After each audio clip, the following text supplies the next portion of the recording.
Up everybody, no more sleeping in bed. Somebody said, what'd you say? I'm gonna assume the stream wasn't intended to go loud this early. No, that was up. I was like, why not do a streams? A lot of shit happening in the world, so might as well get them out before anybody else can. Damn it, this is the wrong thing. How's everybody doing? Good morning. Good morning. Hope everybody have a revolutionary day. Just trying to get my page and stuff together. I thought I had this already here.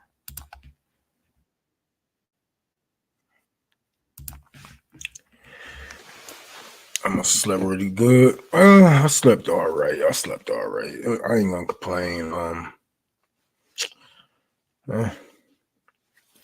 It could have been worse, but let's get started with this morning news. Israel is currently under fire. Hezbollah is attacking one of their bases this base has been known for multiple attacks, not only against Lebanon, but I believe Syria also. But they were under fire about 2 hours ago. I want to say. Let me see if I can find the article here. Yes, the bombs were going off while we were sleeping. Y'all want to see something funny?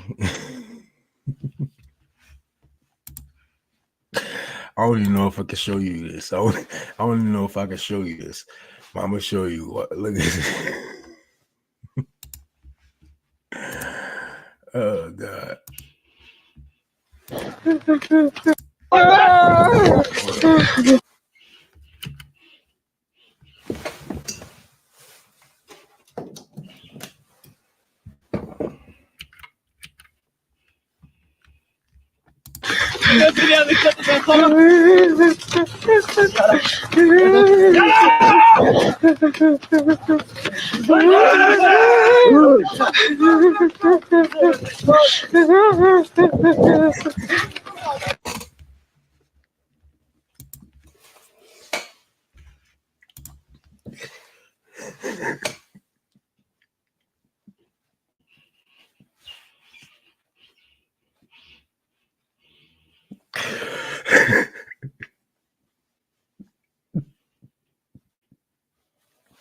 I gotta play this shit back. That nigga was crying. Remember what I told y'all about these people not being soldiers? Like,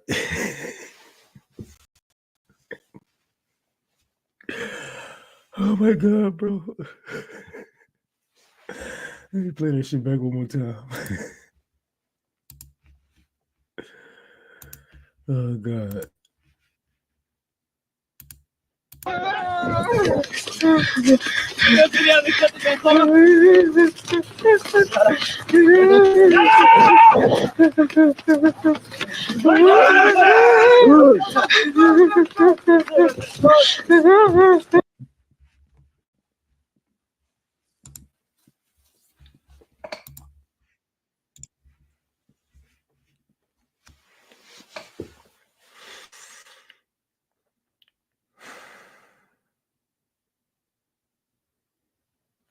That's crazy, dog.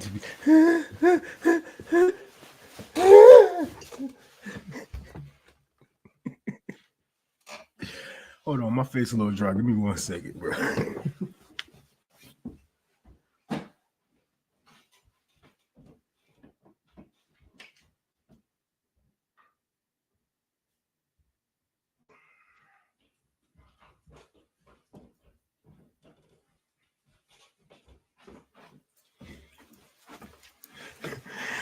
I just washed my face, forgot to put some shea butter on.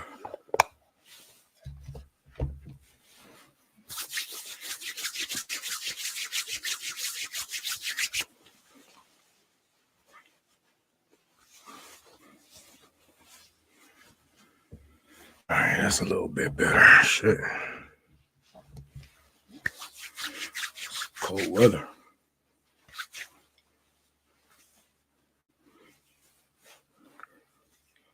All right. So let's get this shit started, y'all. Right now, well, today, later on, is the BRICS Summit. And, you know, a lot of Americans that I talk to, they are oblivious to what's actually going on. Like, they have no idea of the foreign policy that's going on outside of America. Like, they barely even know what's going on with Lebanon and Syria, you know, Afghanistan or whatever. But they don't know that the dollar is being killed. And when I talk to people about this, they like, oh, that's nothing. Like,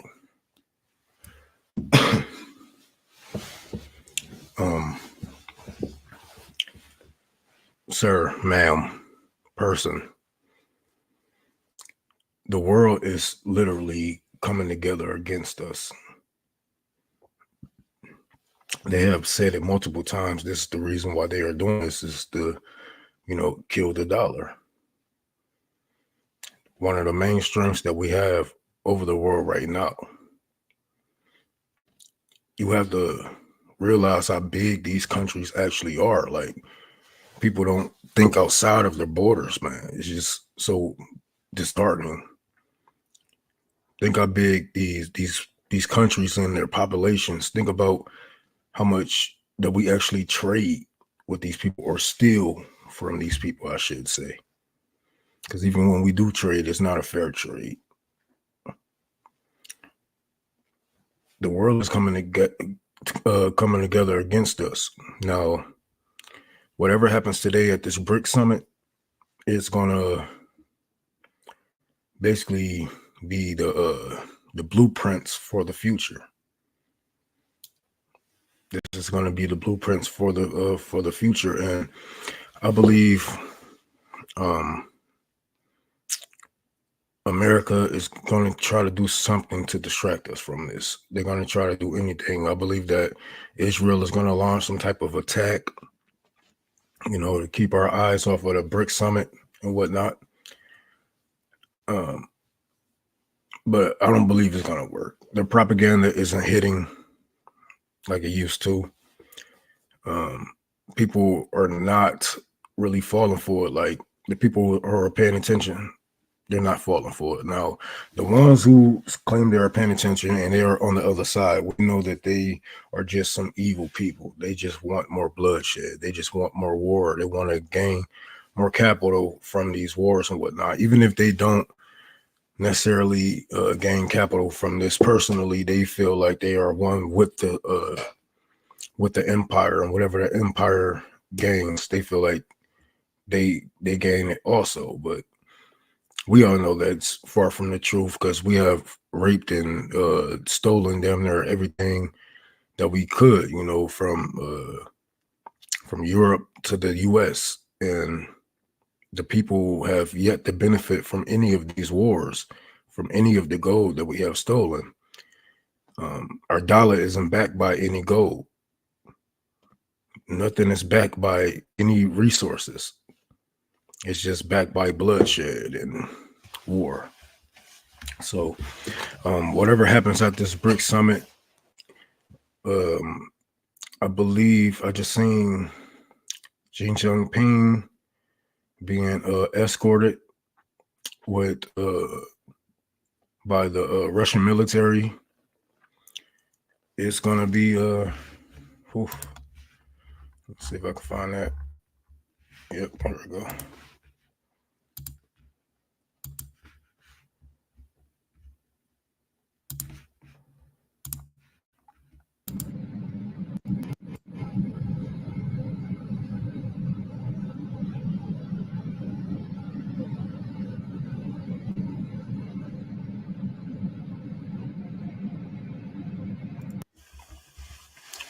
It's beautiful to see the world come together. You know, we talked about this yesterday. It's beautiful to see the world come together. I just hate that I have to be I have to be in the heart of the empire. I have to watch, what I'm saying, from the inside.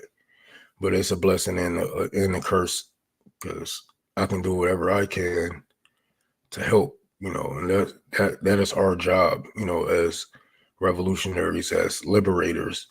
You're supposed to, do whatever you can. Nobody said that you was going to make it. We said there was going to be a revolution. We never said that you was going to survive it. We said it's time to fight, but we never said you was going to win. Your job is just to fight. And BRICS are in turbo mode. The payment system is up and running. Yes. And I want to see what their currency is going to look like. I wonder if it's all going to be digital, if they're going to have some paper notes, some coins. I'm pretty sure they're going to have coins. I want to see what those going to look like. That's probably going to be beautiful. All the nations coming together. Man. None of us make it out of the world alive. You're damn right. You're born here to fight. That's it. Either you're fighting for your kids, you're fighting for your nation, you're fighting for your life. But we all gonna die one day. Just make it count. And the thing is, a lot of us don't even die. Like, if you are loud enough, you will never die. If you do enough, you will never die, because people will always live through you. People will always, look for you for inspiration, information. They will look up your books, your teachings, and shit like that. This is why, you can't be afraid to die if you call yourself a revolutionary, if you call yourself a liberator, because that is one of your jobs, to leave behind something. And if you don't do enough right now, that people, they will never, like, I call it, what I used to say, walk in the cement while it's still wet. Be disruptive. Walk in the cement while it is still wet, so the future generations will know what path we was trying to take. Yes, it was disruptive. Yes, it was, it was a mess trying to get through this shit, but we let y'all know where we was trying to go, because if we let this pavement settle, then they can tell them, yeah, we just did this, and that. We went here, we went there. And this is exactly what they do with some of our leaders today. They do the same thing with Martin Luther King. These white liberals and white conservatives do this shit. They say if Malcolm X was alive, he'd be a conservative. If Martin Luther King was alive, he'd tell you to vote for Kamala Harris. Or they said the same thing about Fred Hampton. If Fred Hampton was alive, he'd tell you to vote for Joe Biden.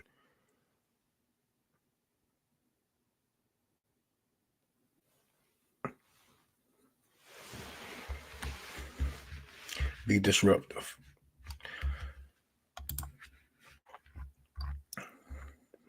Because the world definitely needs some more chaos. In order for things to get better, it's gonna get worse for us.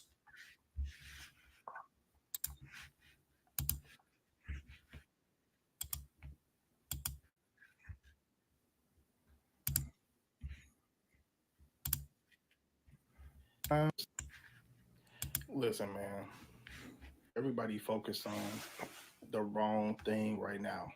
We being duped. We focused on the red and blue. We focused on that's the cynical part of America. And the whole time, 159 countries are moving to a new payment system. And you may be thinking, so what? That ain't got nothing to do with me. But guess what? It do. Because if they go into a new payment system, guess what that affect? That affect the dollar. And guess what that dollar affect if for you? That's more inflation for you. That means the dollar is not as powerful for you. That means your purchasing power is not as valuable. That means higher rates. That means de-dollarization is happening at a faster pace. And guess what? You ain't hearing about that. You ain't hearing no politician talk about it. You ain't hearing no news station talk about it. No news anchor. No economist. At all. It's not a big deal. Until it is. So what I would advise you to do is get the fuck out of America. Don't look over there. But look over here. And look up here and do your own research. Because as they talking, things are happening bigger than just in the United States with this propaganda news and this reality TV that we watching and things that's going to really impact us and our families is happening.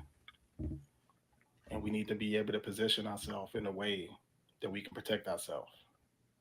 And I've been preaching this for a long time, precious metals, investments in some kind of real estate, some kind of digital asset, cryptocurrency. You need to have your ducks in a row. You got to be able to protect yourself and your family. I'm not a financial advisor. This is not financial advice. All I try to do is give you what I'm doing and give you a head up on the game.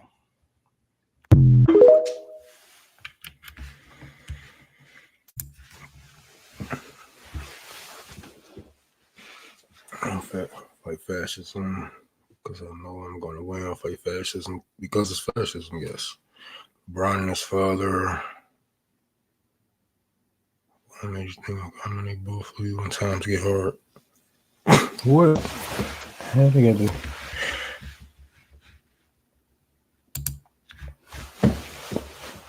Yeah, what's going on, y'all? Good morning, everybody.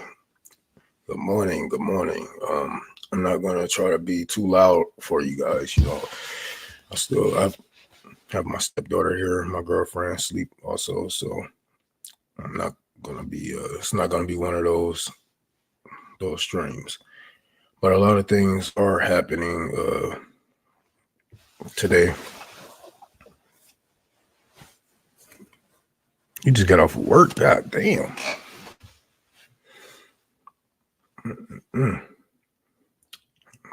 I don't think nobody should work the night shift midday. Damn, it's only 7 o'clock in Detroit. 7 o'clock in the morning.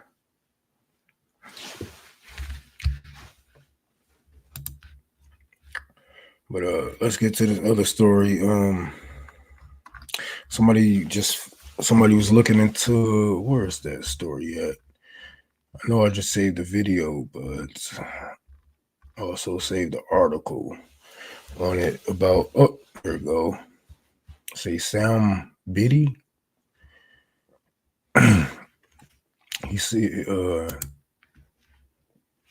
when people was complaining about, you know, Twitter, and we already know it's 4 a.m. in San Francisco. Damn. Oh yeah. Let's see.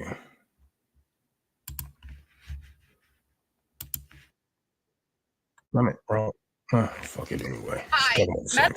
Meta hired a former high-ranking Israeli government employee just for her to go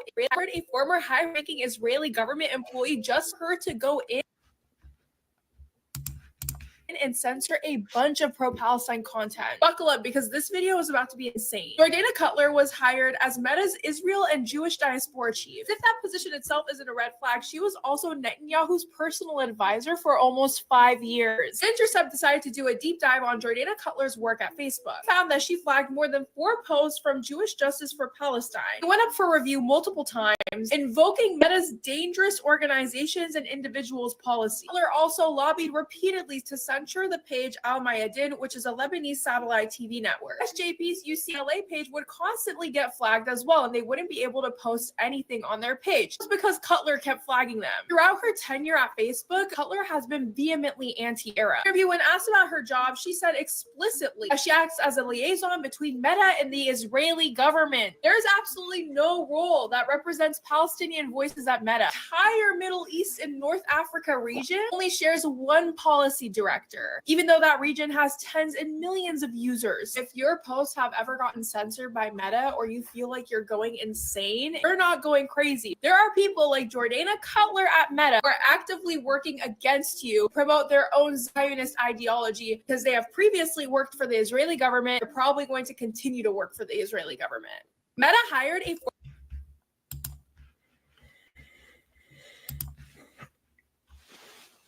And this is nothing new. This is nothing surprising, but it's just,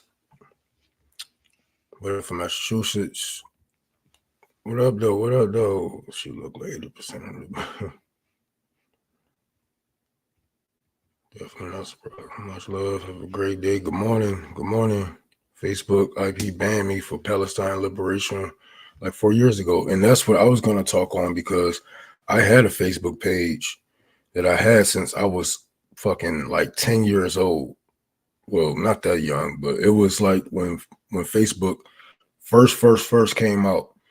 And, you know, you can literally go back and see the history of my politics and how it changed over time. And when I started posting about, you know, certain things, they used to give me warnings, and like they was like, your page is restricted. Nobody can see your page but you. Like I had got a lot of those, you know, just from like saying, you know, we need liberation, not whatever the fuck, you know. And they'd be like, oh, we're gonna limit your posts, we limited your posts. And I'm like, what the hell is going on? And then we see the shit happen on Twitter a couple years down the line when the Biden laptop story came out, and a lot of us was reporting on this. Now, liberals was trying to downplay this. They was trying to say, oh, well, everybody do a little drugs, everybody do a little, but if it was any other Republican, whatever. But we was, you know, reporting on this, and a lot of people pages were getting shut down. You know, a lot of journalists pages were getting shut down, were getting muted and whatnot because of the post of Biden's laptop. And it's not only the laptop. See, a lot of people forget that it was a lot of backroom deals that was going on with Joe Biden and the Ukrainian government. Remember the 10% for the big man? Like they was trying to cover up a lot of fucking shit. It wasn't just about the laptop. It was about the details that was in that laptop. And that wasn't the only thing that he was doing with the laptop was recording himself fucking hookers and snorting cocaine or smoking crack. It was documents that were lost. Remember when they found some documents in Biden's house that he didn't supposed to have?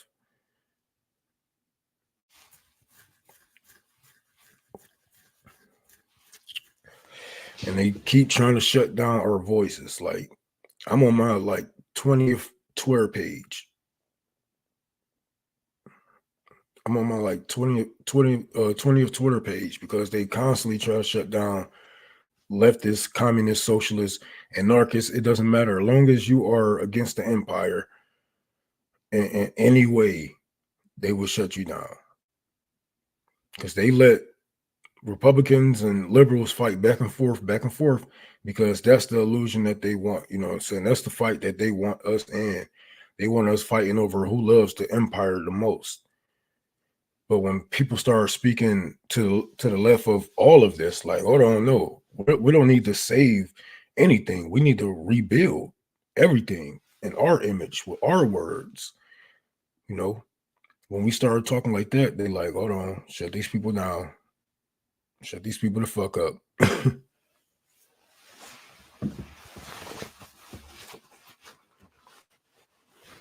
That's 200 followers just because I will respond with a lot of comments with truth, no bullying or disrespect. Yep. They're going to be like, oh, you harassing. It's even politically started. You sway your personal geopolitical perceptions of conflict and countries in general to keep us in line with the uniparty. Yep. They just want to keep This is what America look like. This is what Americans are talking about. Like, no, the fuck we aren't.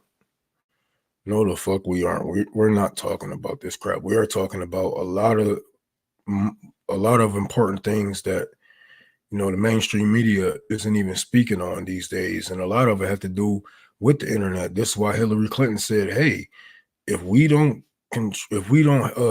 fully control the social media, if we don't fully control social media, then we're gonna lose control." And that shit just blew my mind. I'm like, control over who, bitch? Because you ain't got no motherfucking control over me. I don't give a fuck if you're Hillary Clinton. You know, I trip your ass down some fucking stairs, but control. That's what they want, you know, and this is what they have. They have. It's sad to say, but they have somewhat of a control over us, you know, and they can show us what they want to show us. But the internet is so big, you know, because remember when they shut down RT, they shut down what was that, Vice? It was a couple of well, I'm not saying Vice is a good news source, but still they did a lot of documents that you would see from third world countries that we fucked over, you know, and they wasn't really on their asses until they start, you know, showing these things that the people are actually going through that we put them through. They shut down all these things, and then, you know, we are left with Twitter, Facebook,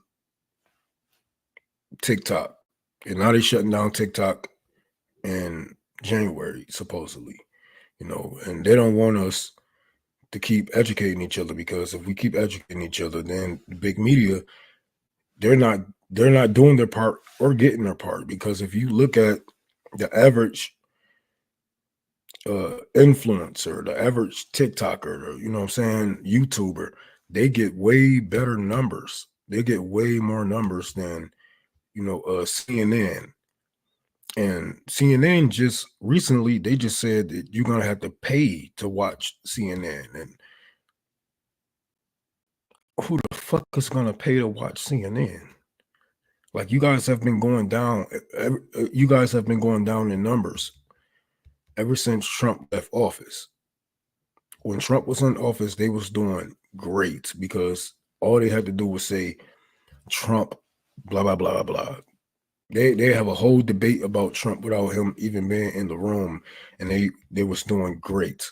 When Trump left office and they couldn't sell Joe Biden to the American people, their numbers dropped drastically. Now, who has this is where it becomes a fight of propaganda. Who has the control of the public mind? Because without, you know, TikTok, Twitter, Facebook, and whatnot, a lot of us wouldn't be seeing these atrocities. We wouldn't be able to rely on to, you know, our friends or our followers and whatnot, and educate each other on these things. Like, hold on, what the hell is Israel doing? What the hell is going on in Lebanon? You know, and we can see these things in 4K, you know, and with the average influencer having millions of followers and lots of more range than, you know, somebody from CNN, NBC has on the internet. So yes, they might be famous for being on TV, but do they have actual followers? You know, and that's when it becomes a war of propaganda, where, you know, the government tries to bite back on these influencers, or if they can't shut them up. Like, there are multiple influencers who came out recently saying that the DNC is trying to pay them for propaganda. They turned it down. You know, there's multiple people who would turn it down, but there's way too many people who would take on that money. And if they can't shut you down, well, they're gonna, you know, try to buy you out, try to pay for your silence, or pay for your complicit, pay for you to be complicit in this genocide. And a lot of people think, hey, fuck it, I take the money because I need it. I need to pay this. I need to pay that. I mean, yeah, man, like, you'll be able to pay your bills, but all money ain't good money, you know. especially to be a propaganda arm for the empire. Like, they don't have enough of that.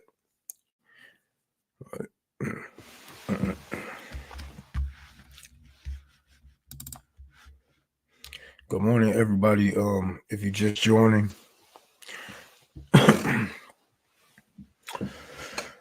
thank you for waking up with me. I hope you had some good dreams, man. If you still up from work, if you just getting off of work, sit back and relax. You know, I know y'all get that extra wave of energy when you get off of work.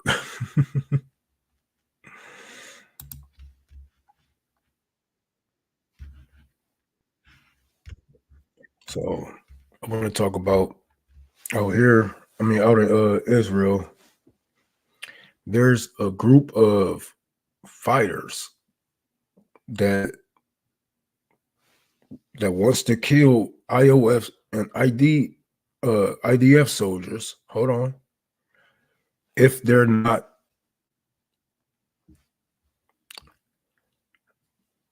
murderous enough. They want them to kill more people. So if they don't kill more people,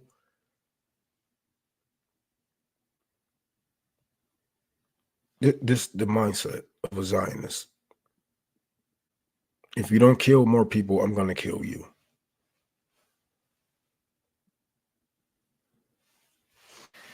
Let me share my screen with you guys.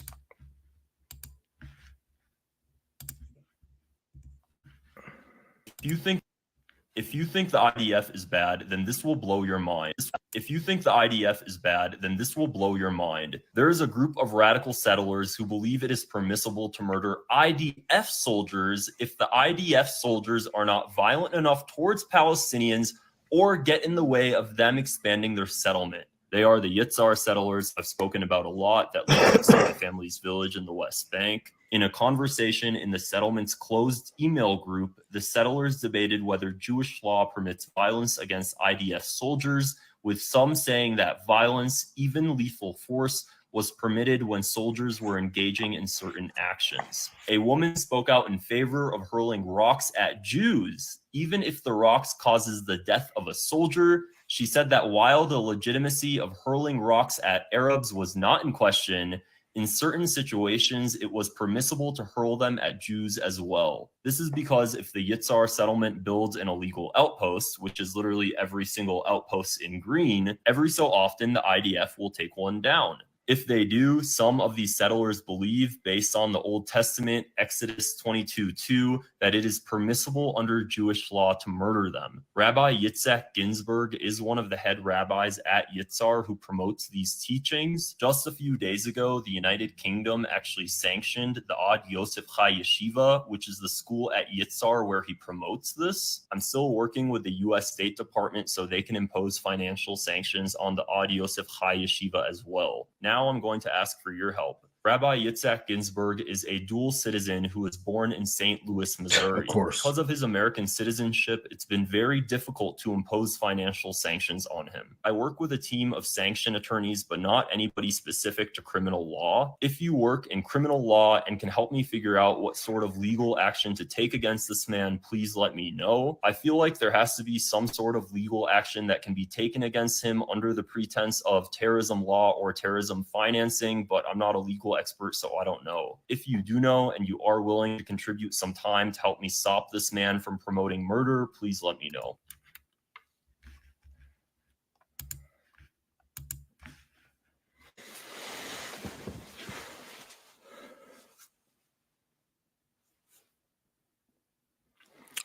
Amari, thank you for the $10.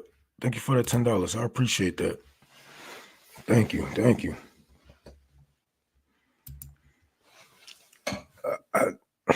I'm just so blown back by how dumb this world is, man. And how people use these religious books to cherry pick certain scriptures to use it against, to use it in real life against human beings. And the craziest part is this motherfucker was born in St. Louis. And he's all the way over in occupied Palestine,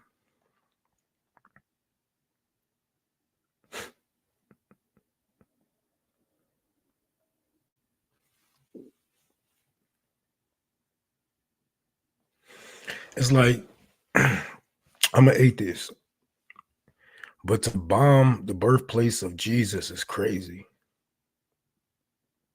To put up settlements in the birthplace of Jesus is crazy. I just don't understand these people. Like,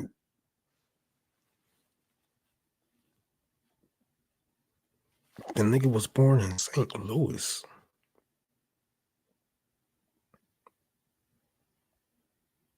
I wonder if he went to one of those schools where we teach people how to be African warlords and dictators. There's a couple of those schools out here. They teach you how to be an African warlord or a dictator. Either a dictator in Africa or a dictator in South America. I wonder if he went to that school. Because there's no way they are setting up settlements like that. The IOF doesn't even recognize them, but the United States doesn't do anything about them. It kind of reminds me of ISIS or the Taliban.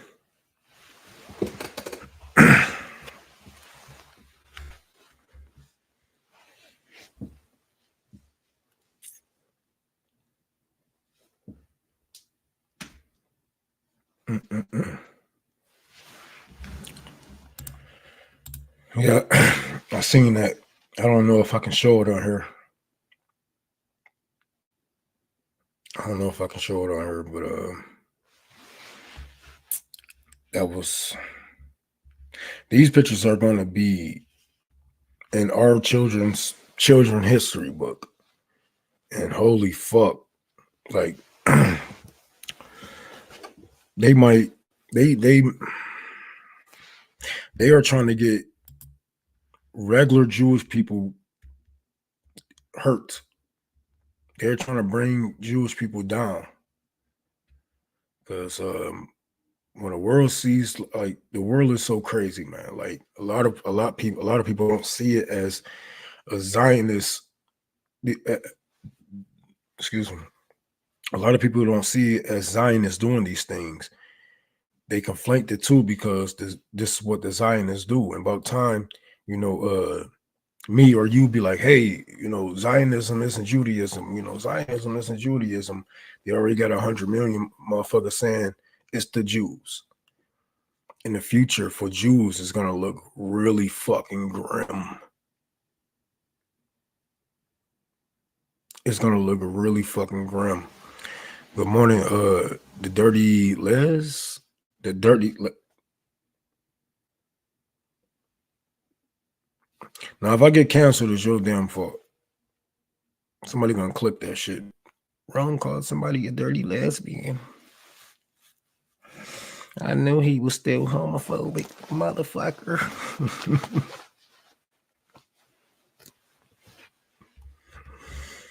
Oh, man.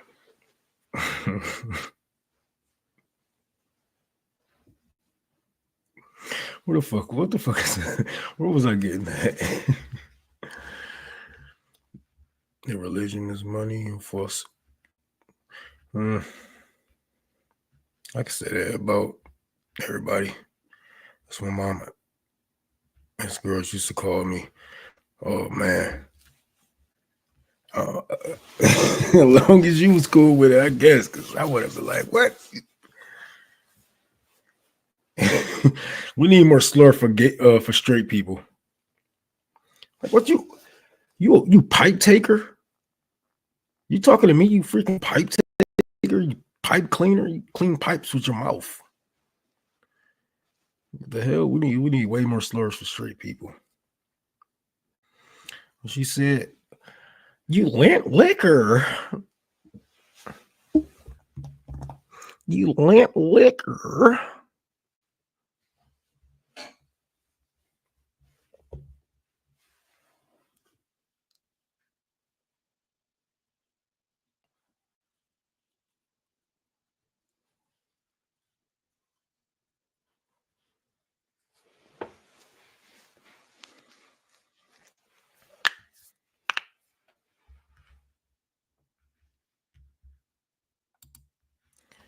Man.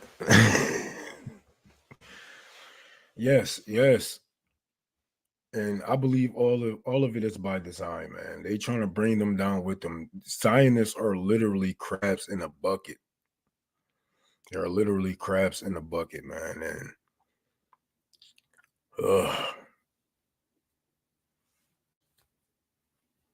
it's gonna look so,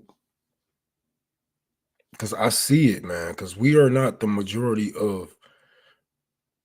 And it's so hard to get out that they are trying to kill regular Jewish people, great Jewish people, people who have contributed to the world, to the society, people that we learn from to this day. They're trying to bring all of them down with them. They're trying to bring them down. They're trying to get Jewish people killed because they know that the future will look grim if they don't pull this off. If they don't pull this off and they don't kill off everybody who hates them, which is fucking impossible, they're gonna make sure the Jewish population goes with them. It sucks to say, it might happen. It might work. Because with all the people that have beef with Zionist people, or even some Jewish communities, people might have a problem with Jewish communities or Jewish teachings or whatnot. It's a lot of them. It's gonna be hard for us to get our word over theirs, especially if they're teaching it to their children.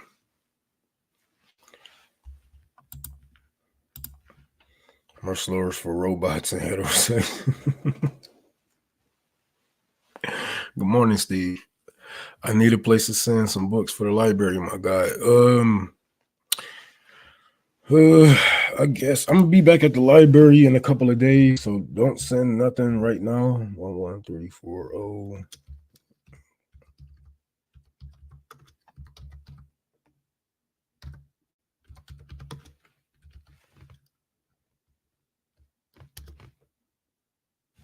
That's my address. That's the address to the library, I should say.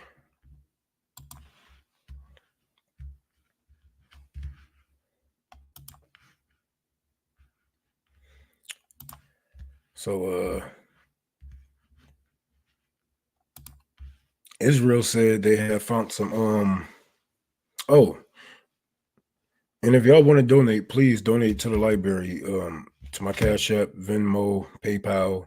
Cash App, Tour for the Poor, PayPal, Unholy Rome 6, Venmo, Tour for the Poor. We have a goal set up right now, $1,200 for the library. We're currently trying to get a dumpster and a plumber. I got 2 basements, and I talked them down. So we're trying to get the water out of the basements so I can finish the piping and make sure everything is right with that. I got a lot of stuff to throw out of my basement, so if you can, donate to Tour for the Poor on Cash App, Tour for the Poor, all lowercase, on Venmo, and Unholy Rome 6 on PayPal. Let's get to this other story. Israel said that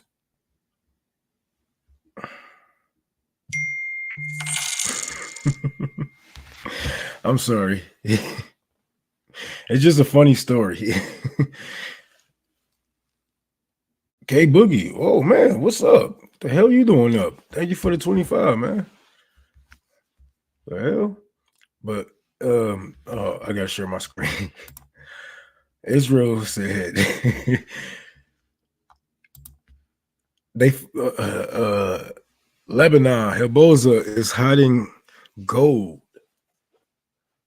up under a hospital.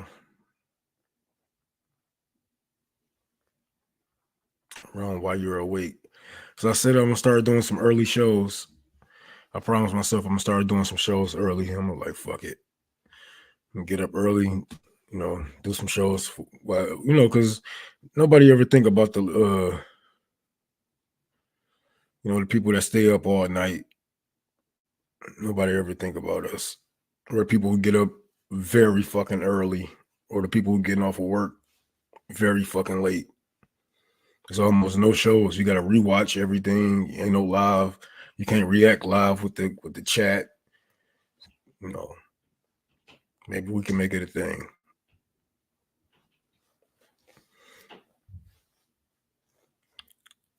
What's good? What's good, Bender? Yeah, it's early. It's the best time to be up. Okay, Boogie, thank you for that $25. If y'all want to, y'all can donate, but we got to get on with the story. Thank you all. Now I'm gonna read this quote tweet first.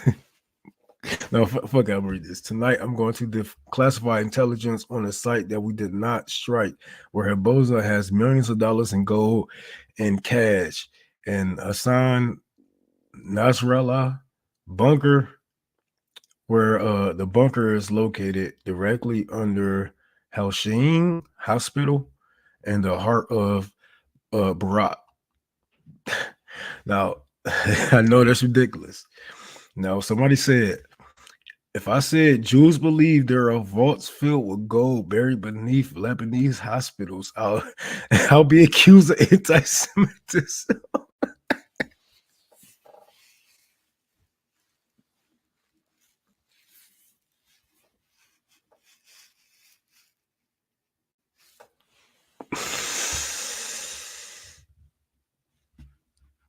In the Dahia area. Tonight, we're exposing Hezbollah's financial network and how Hezbollah uses it to fund its terrorist activities. In recent years, the state of Lebanon has experienced a deep financial crisis, which was exploited by Hezbollah. Hezbollah's main financial arm is the Al-Qard Al-Hassan Association. It provides financial services to Lebanese civilians and pays the salaries of Hezbollah's operatives. Al-Qard al-Hassan, which violates the international law, is sanctioned by the United States and other Western countries. Hezbollah's financial network is based on two main sources of income: money from the Iranian regime and money from the Lebanese people. Iran's Quds forces transfer money to Hezbollah from Iranian oil sold in Syria. Iran also sends suitcases of cash and gold by planes to the Iranian embassy in Beirut, and then directly it goes to Hezbollah. Hezbollah has also built factories in Syria, in Lebanon, in Yemen, and in Turkey that provide income for its terrorist operations. Hezbollah Unit 4400 manages this financial network. It was run by Jafar Ksir, also known as Sheikh Salah, until he was eliminated in a precise strike in Beirut at the beginning of October. Today, in another...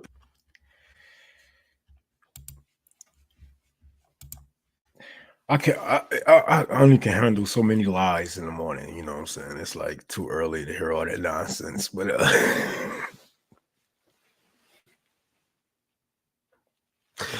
why would Lebanon, of all places, how rich they are, you know, why would they hide gold under a fucking hospital?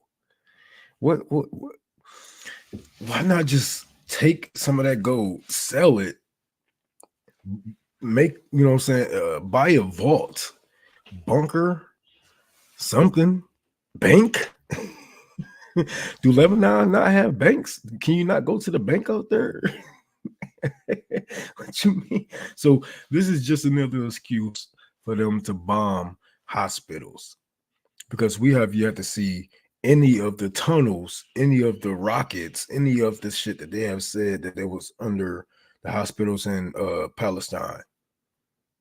Have we seen any of that? Have we seen, like, we have gotten 3D AI fucking generated videos about it, but have we ever seen the blue, like, they draw up their own blueprints of how this house could possibly have rockets? They just showed us this a couple of weeks ago when they said people have rockets in their damn garage.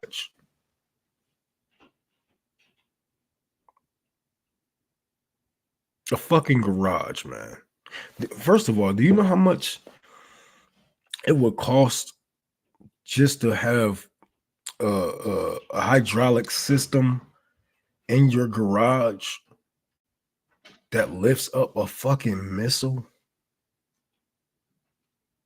You know how dangerous that is to have that in a civilian?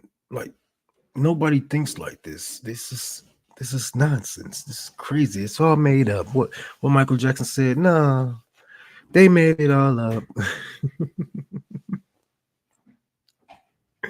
It's bull. It's a lie. It's all lies.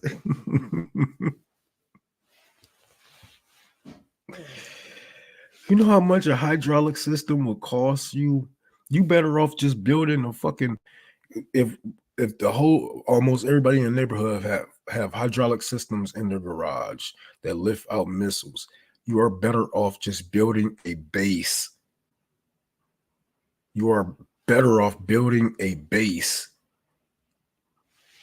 Why the fuck not? And Lebanon is not a fucking poor country. They don't have to hide their weapons. They're not secretive at all. They don't have to hide no weapons in a civilian area, populated area. That's something that the IOF and the IDF does, because they have literally built their military bases around the civilian populations. And now, when Lebanon was putting belt to ass a couple of weeks ago, they was like, oh, they're attacking civilian. That because that's where you put your military bases. So we have to attack the civilian population. You know, you put your people in danger, and then you point the finger and say, we're putting people in danger. They using these people as human shields. And that's literally what you do. Literally, if you look at the map of occupied Palestine, and you point out the military bases and even a nuclear facility, it's around civilian populated areas. Now look at Lebanon. Shit, look at Yemen.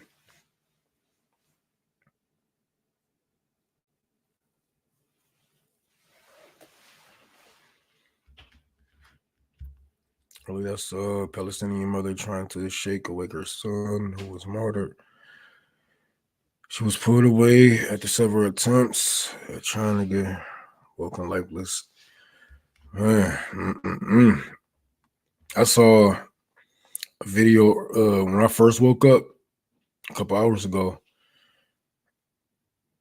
They was trying to stop a building from collapsing on this person. I don't know if it was a woman or a male, but they was trying to stop a whole building from collapsing on this person's head.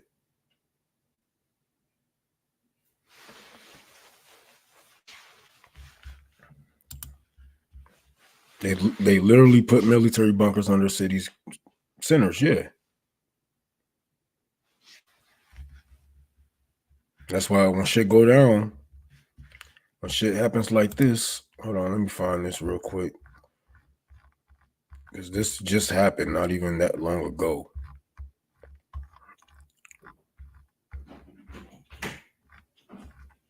Here we go, right here.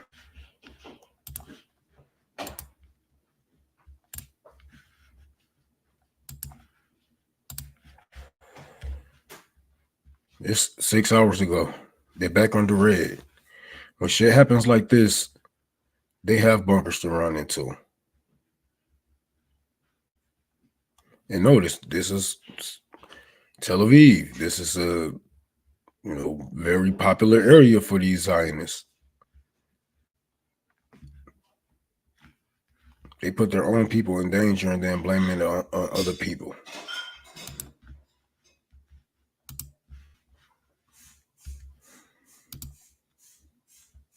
We can stop whatever we want.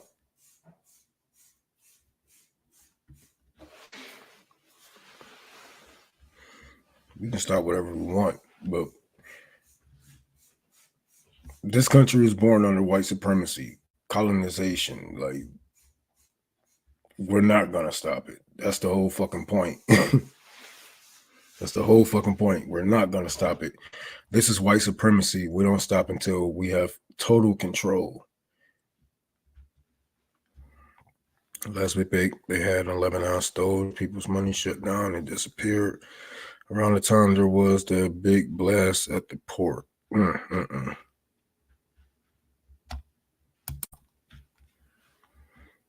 Damn shame.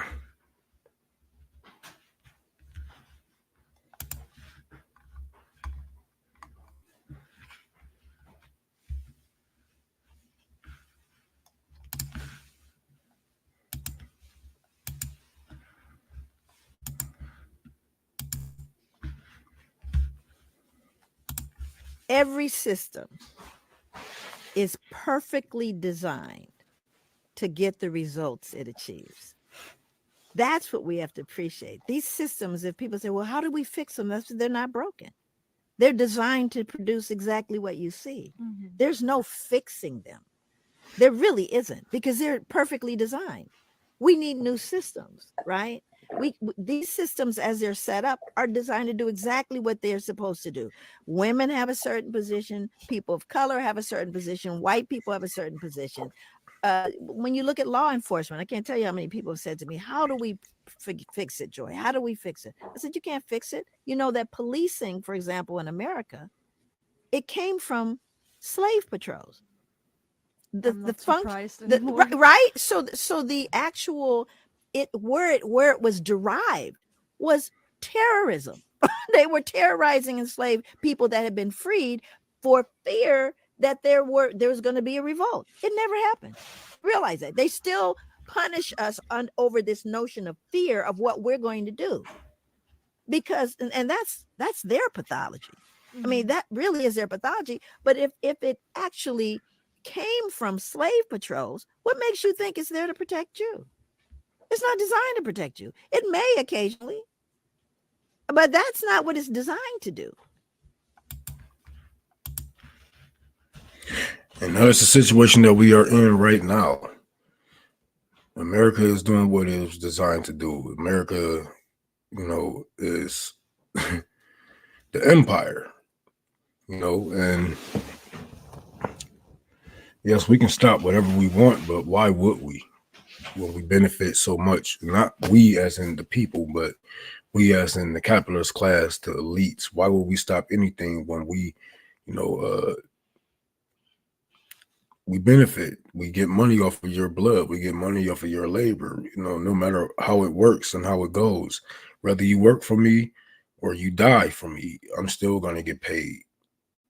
So why would I change that?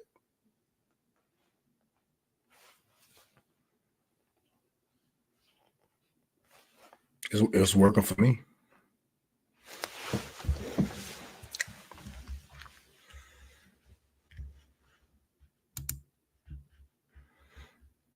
I can't click that for some reason.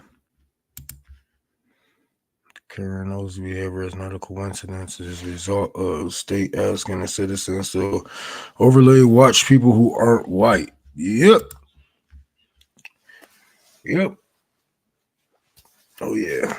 I remember I said something like this before. But yeah, it's true. It's in their blood to overwatch black people. Like, they don't even work for the damn store, and they be like, are you gonna buy that? Like, bitch, why you worried? What the fuck?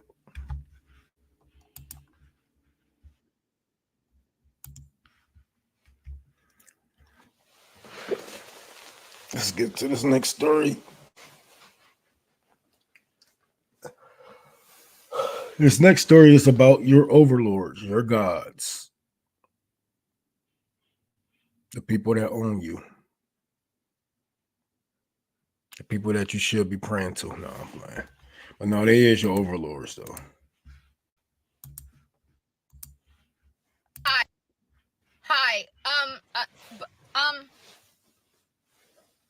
BlackRock reached $11.5 trillion in assets this quarter.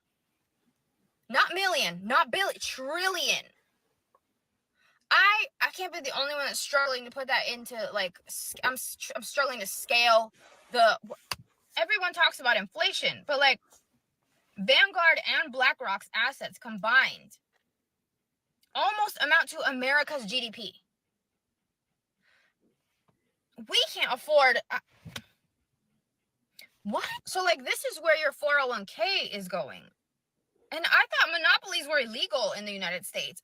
You know what? I didn't know you were allowed to find loopholes in what's the way that the tax revenue on $11.5 trillion it would change our lives. What it would do for I'm my flabber is consider my flabbergasted. And yeah. Excuse me while I crash out. We can't afford housing or food or you know, we're what? Hi. Trillion, nigga. Trillion. Can you imagine making that much money in a quarter of a year? And see,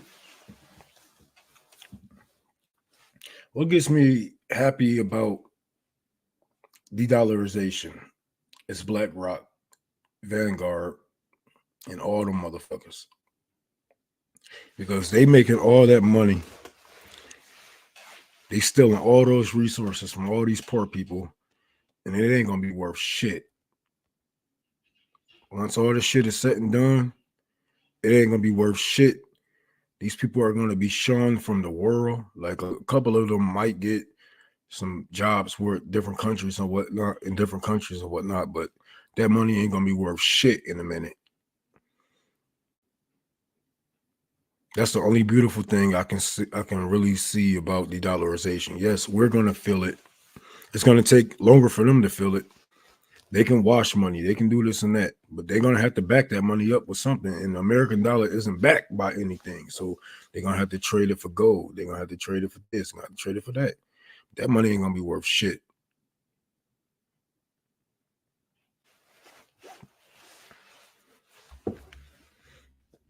Yep, they trying to rebuild Ukraine right now.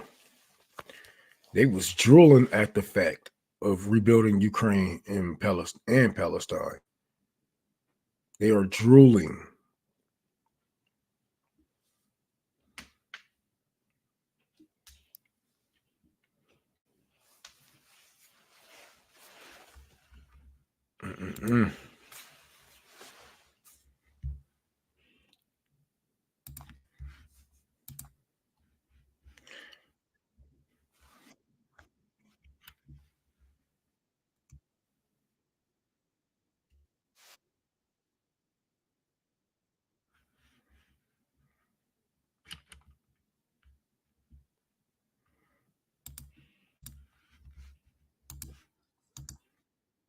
Fields of Hezbollah.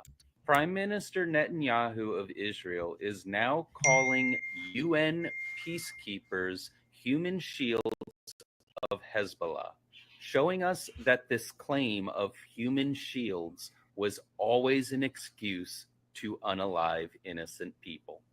Quote, "The time has come for you to withdraw United Nations interim force in Lebanon from Hezbollah strongholds and from the combat zones. The Israel Defense Force has requested this repeatedly and has met with repeated refusal, which has the effect of providing Hezbollah terrorists with human shields." It sounds like Netanyahu is accusing the UN of providing aid to his enemies. If someone is providing aid to your enemies, would you not consider them an enemy? Step 1, tell the people to evacuate. Step 2, call them human shields when they don't evacuate. And step 3, well, I'll let you figure out for yourselves what step 3 would be. We cannot wait until after the election for an arms embargo. We have been calling for one for a year. We were told at first that the red line was an invasion of Rafah. Then we were told, no, that's not the type of invasion we were talking about. Then we were told there would be a limited ground invasion in Lebanon. And now we see it is escalating again to prepping for an attack against UN peacekeepers. We either have the power to put an end to this, or they are lying when they tell us they are working on it.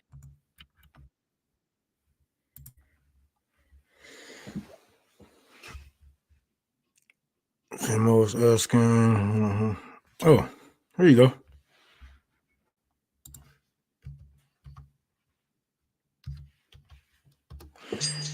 And you know, oh shoot! Thank you for the $150, Laura. I appreciate that. But damn, man, you just made my morning. Shit. Step closer to the goddamn fucking dumpster. But he just mad because they didn't move out the way. When I believe it was the Irish that said, no, we're not moving. We're not moving. He just mad because they didn't bow down to a Zionist powers.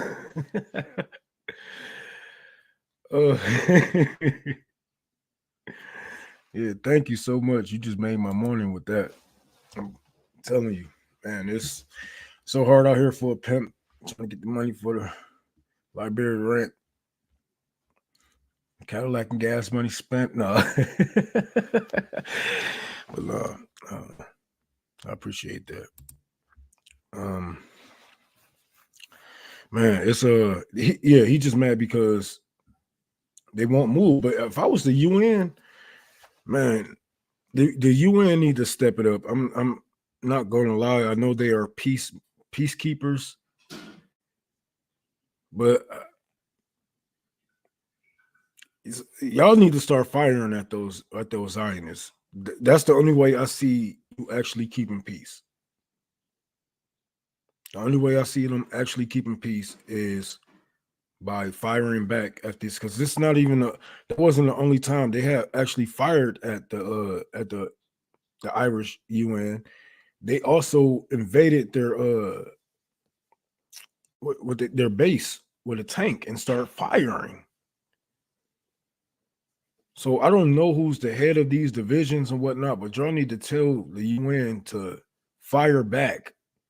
Stop being the fucking a human shield for Israel. Stop sitting there and take these this punishment that you don't have to take.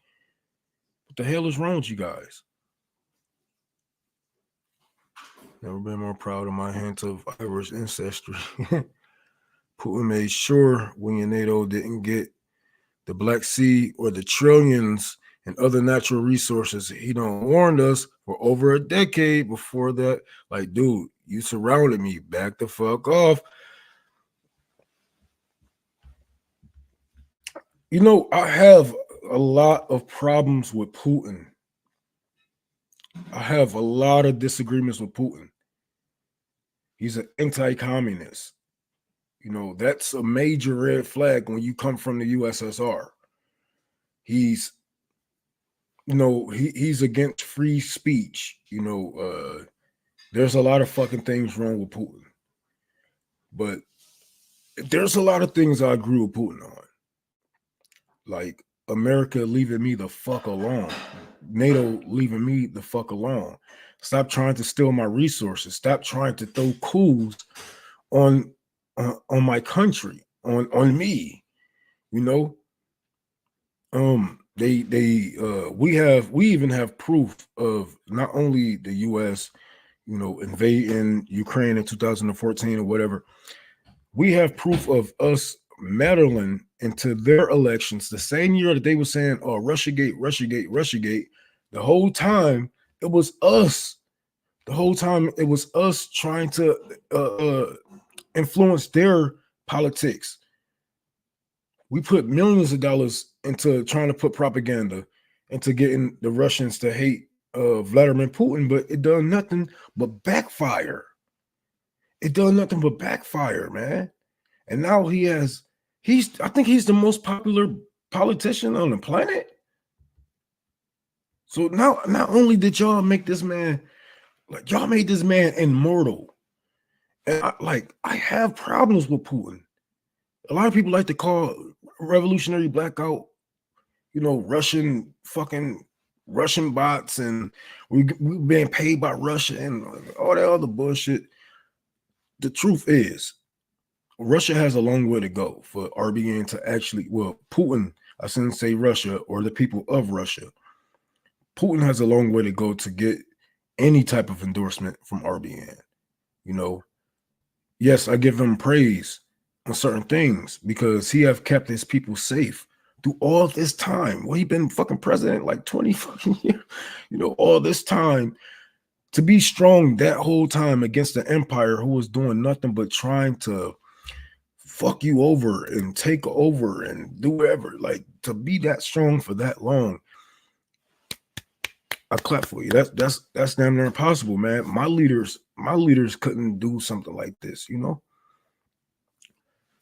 But I can't blame him for killing y'all.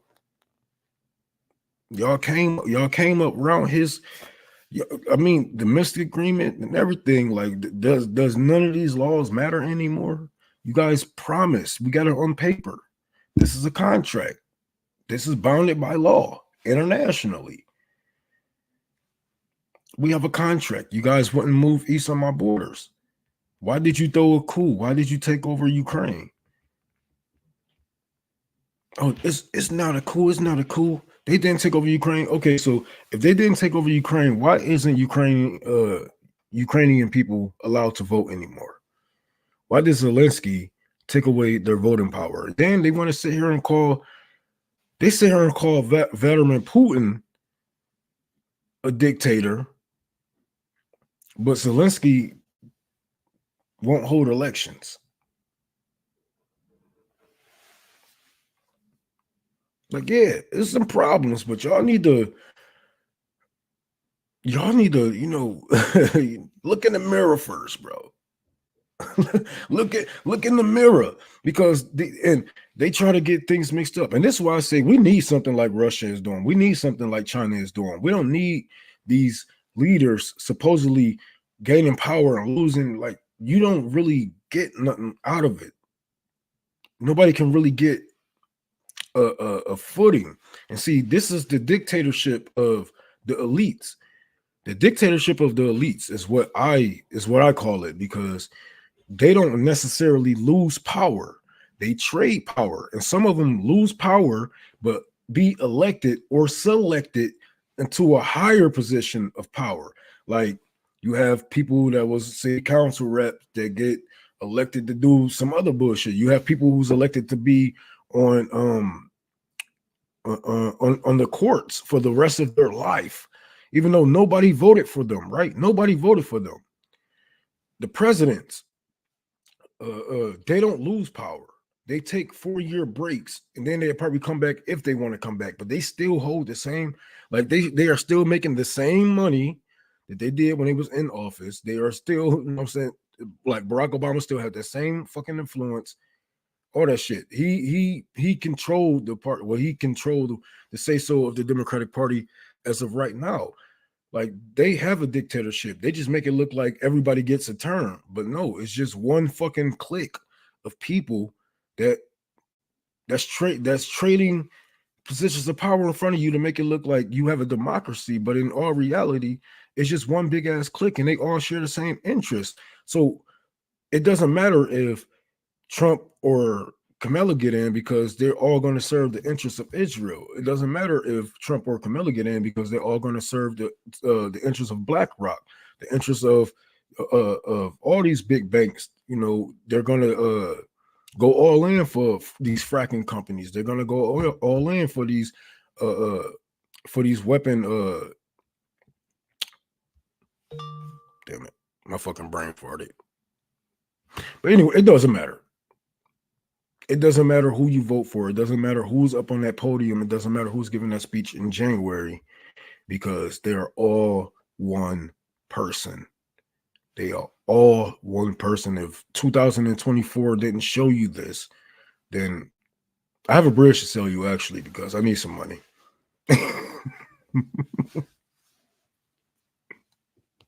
They are all one person. They just make it look like you guys have a choice and who actually gains power. They make it look like that, right? But when people actually reach out and be like, hey, I got some concerns. I voted for this person. What's going on? Like, why is this person here? Oh, we pick the people. You don't get to pick. We get to pick. We go in the dark room, in the back room, smoke cigars and eat caviar. Pop each other assholes.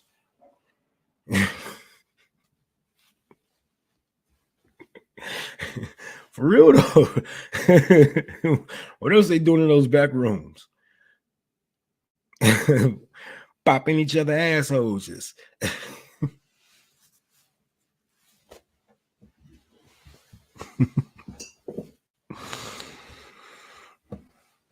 When they seen clearly that Biden was about to win, not Biden, but Bernie was about to win the nominee, they was like, no. They even held up. They said, how many people on the stage think that if that we should pick who the people voted for or whatever the fuck? It's like, no. This is not a democracy, nigga. This is not a democracy. I know a lot of people say this is a constitutional republic. It's not even that, because you guys don't even go by the Constitution. Actually, a lot of these things that you are doing, a lot of these things that the government is doing has actually broken the Constitution multiple times. I mean, multiple times. They have broken the Constitution multiple times. So it's not a democracy. It's not a constitutional republic. It's not none of that shit. This is a dictatorship of the elites. And what you are doing is you are watching a movie. You are watching political theater, something that they get to do in their free time. This is like they putting on a show for you. Because be real, we know the president doesn't control too much. You know, we know your mayors, your city reps, they don't control shit. It's BlackRock, it's your banks, it's Walmart.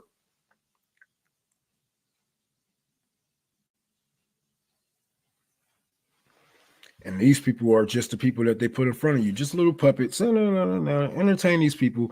Yeah, I'm voting for Donald Trump. Blah, blah, blah. No, what? You should vote for me, Donald Trump, because da da da da da. You should vote for me. Yeah. Fucking Holocaust Harris because of blah blah blah blah blah blah blah blah blah blah blah blah. Whole time, puppet master right here, and y'all just sitting there taking it all in, like, yeah, I think I'm gonna vote for Donald Trump because of those stimulus checks. I think I'm gonna vote for Kamala Harris because she said something about abortion rights. Yeah.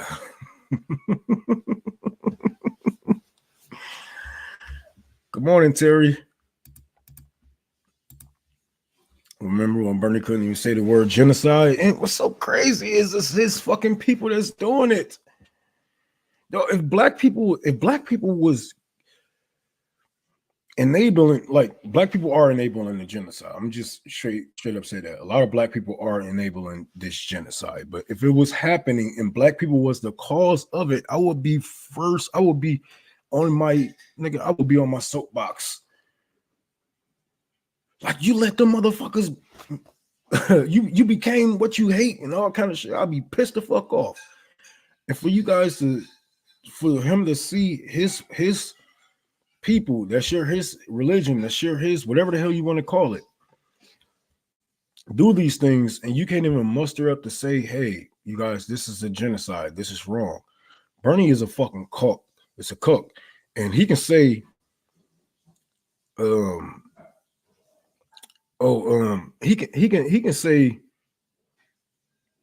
he's an independent, but he carries the water for Democrats better than any other Democrat does, especially in the 2000s. Bernie has brought more people to the Democratic Party. Damn, lady. Bernie has brought more people to the Democratic Party than Nancy Pelosi, Joe Biden, and what's all them fucking the new faces? Pete Buttigieg, Amy Klobuchar, hell, Kamala Harris, he brought more Democrats in that party than any other Democrat in the late 2000s.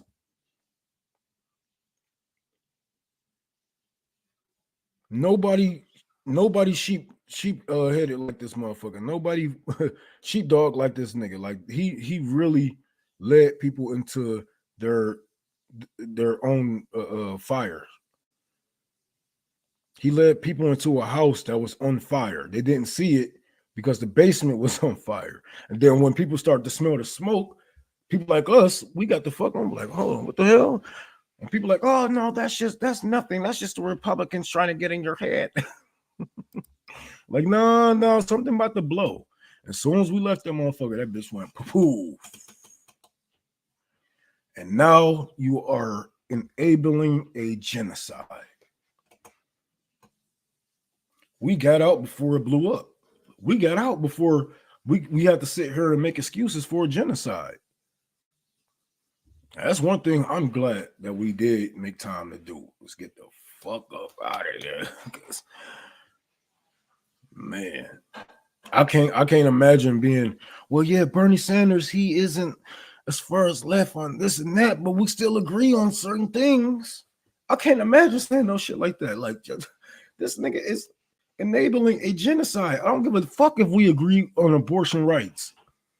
I don't give a fuck if we agree on trans rights. I don't give a fuck if we agree on any of these rights. You are killing babies, my nigga.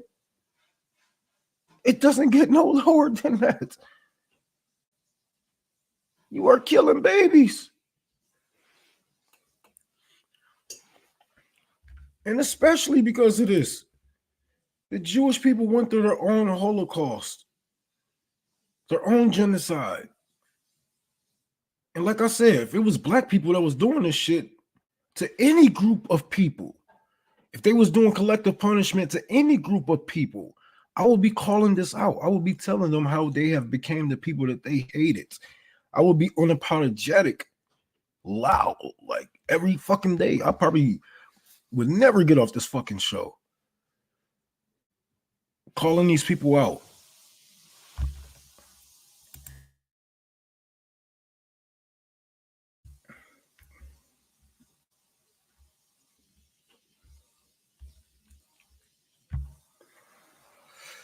Hold on, I'm gonna find a video because hold on.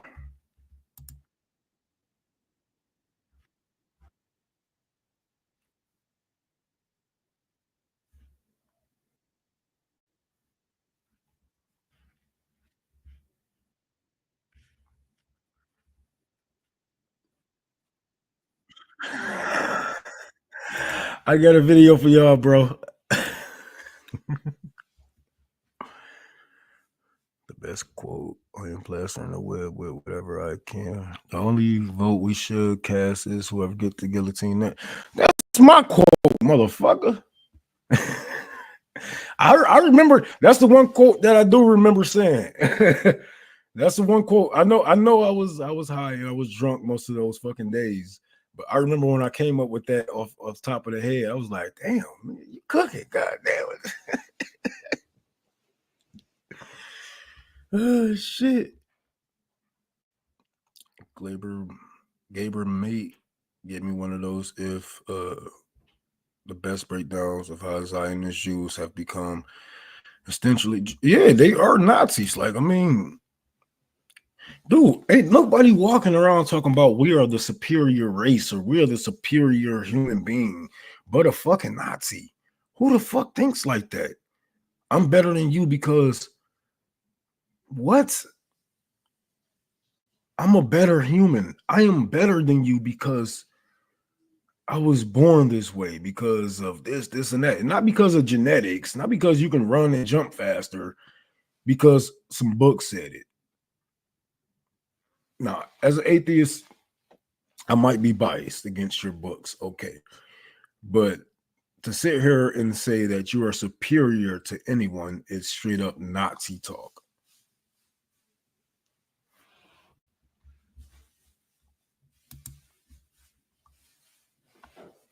Salute, salute. Good morning, y'all. Oh, yeah, you know we already do. I got this funny video to show y'all, bro. Oh shit, watch this shit.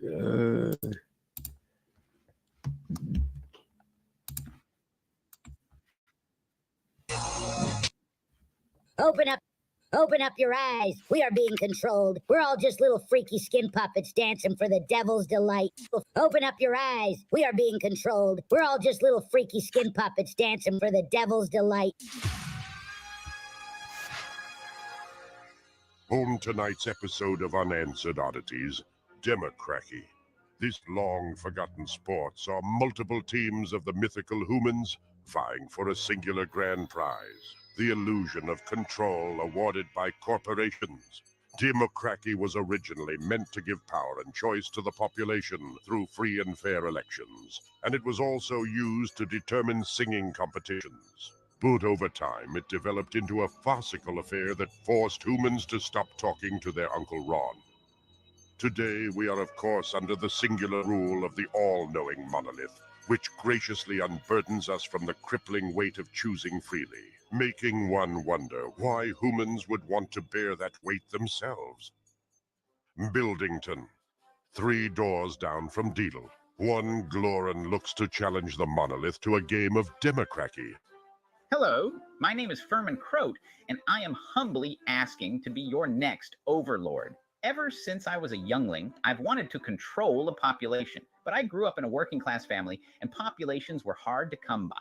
Now, our population has always been ruled by the monolith, but I think maybe it's time that we should let the Glorans choose. And I know a lot of you do not know me, so let me tell you what Furman Croat is all about. I believe in freedom for everyone, unless you look or act any different than me. I think black lights are cool, and I'd like to see more of that. I cannot spell. I've accidentally swallowed my own tongue on multiple occasions. I'm proudly afraid of buttons. I have plans. 2 of them. 1, I'm gonna increase the living out of violence. So vote for me, Furman Croat. Vote Croat, vote Croat, vote Croat. If we are to believe the lore, the lost city of America supposedly loved democracy, and the way they played the game went something like this. Humans would first show up to a bunch of poles.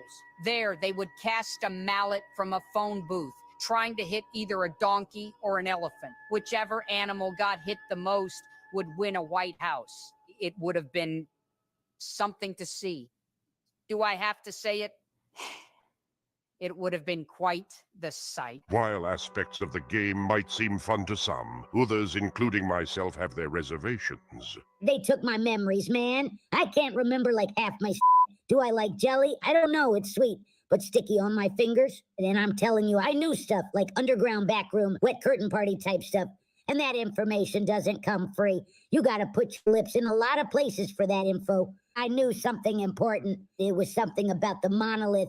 Come on, Tiggy, remember. Tiggy, stay focused. We are talking about the system of democracy. All systems break in the end, brother, because the system always takes power from the population. That's Tiggy 101, and you better believe I'll never forget that. And I just remembered I love jelly. Jelly or not, game day had arrived. Breaking news. With 0% of precincts reporting, we can officially declare the monolith the winner in what was an absolute landslide because voting is not allowed. I graciously concede to my opponent and wish the monolith all the best. Will I be killed for my insubordination? Of course. But was it worth it?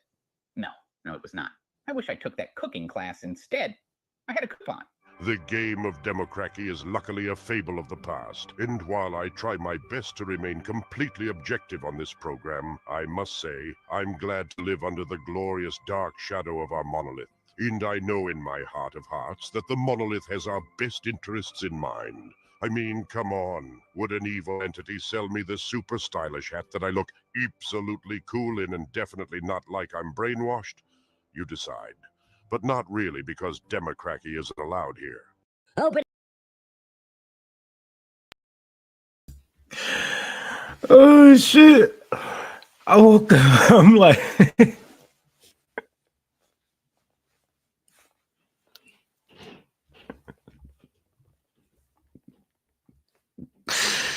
bro, I don't know what the fuck my TikTok be on sometimes. Oh shit! I got something right here. I don't know what the fuck my TikTok be on, bro. But they spitting the truth though. They said you decide, but not really, because democracy isn't welcome here.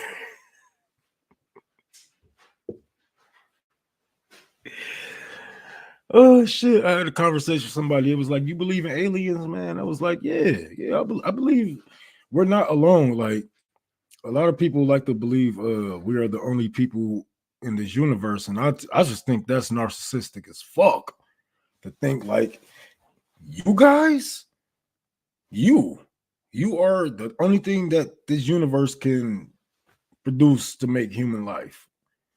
You're the only thing, or life itself. Because when I say aliens, I don't believe it's somebody riding around in a fucking spaceship or some bullshit like that. I believe all life is life. You know what I'm saying? Like water, everything starts with water.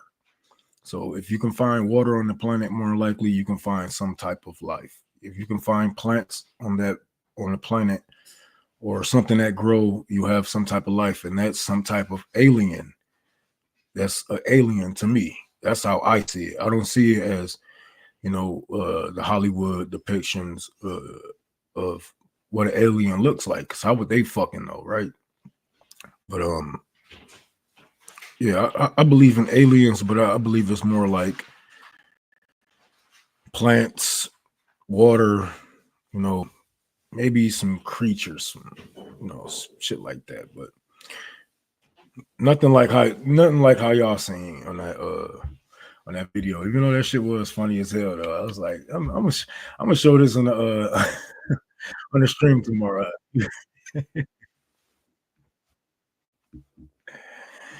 Oh shit.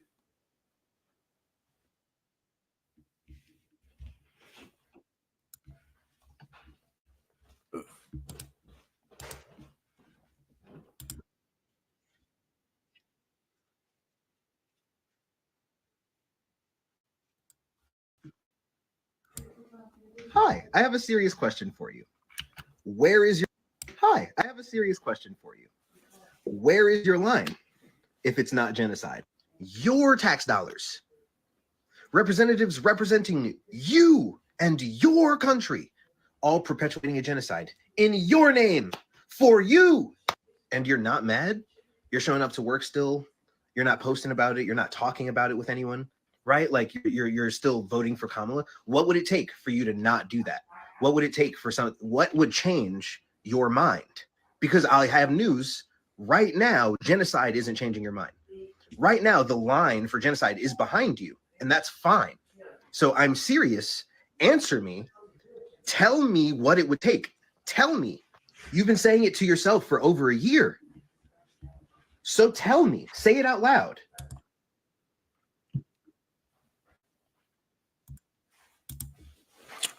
And I have to answer to that. It's nothing. It's nowhere. They don't have a line. It doesn't matter what the empire does. Kamala Harris has kept black men in prison for free labor, for slave labor.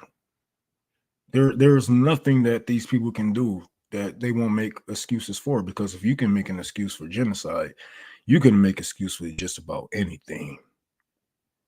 If you can make an excuse for genocide, for killing kids, you can make an excuse for anything. These are the same people who went out and voted for a segregationist, a man who has been a segregationist his entire career, a man who has been writing policies that crushed our generation, the credit card bill, the student loan bill, where you can't write it off on your debt, all kind of fucking busing laws. They voted for that man. They voted for that man. There is no excuse. You know what I'm saying? There is nothing that they won't excuse. They say, oh, well, we have to take care of us first. That's what they are. They are nationalists. They are America first. They are Blue MAGA. Blue MAGA does the same thing. Donald Trump says some stupid shit, and the Republicans make excuses for it. Donald Trump does the stupid shit. He drones the fuck out of people, and they call him the peace president, call him anti-war, even though he drone as well as Barack Obama has killed thousands of people. Just like, well, he ain't on Barack Obama numbers, but he has blood on his hands, and they all make excuses for it. There is no line with liberals because liberals are inherently white supremacists, and whether they be black or brown, that doesn't mean that they can't be a white supremacist, because all you need to do to be a white supremacist is hold up this ideology in any kind of way, whether that be voting to keep these people with power or making excuses for them while they are in power, while they are holding power, because we have all power to stop anything that is going on in the world right now, because it is our fault that most of these things are happening in the world right now. So we can put a stop to anything that we want to. We want, and it doesn't matter what we do because the people will back us up. And more likely they're going to be too busy fighting amongst each other about what puppet should rule the empire instead of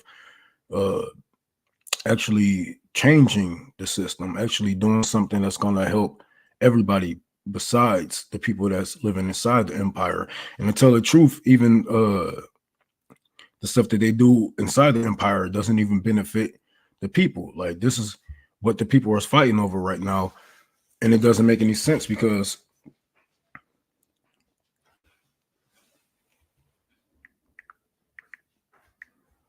it doesn't make any sense because you still get nothing. You don't have any health care, you don't have any housing, you don't have nothing. So what are you guys fighting over? Nothing. And you making excuses over it. Hey Zoe, good morning. Good morning, early Hey, riser. oh no.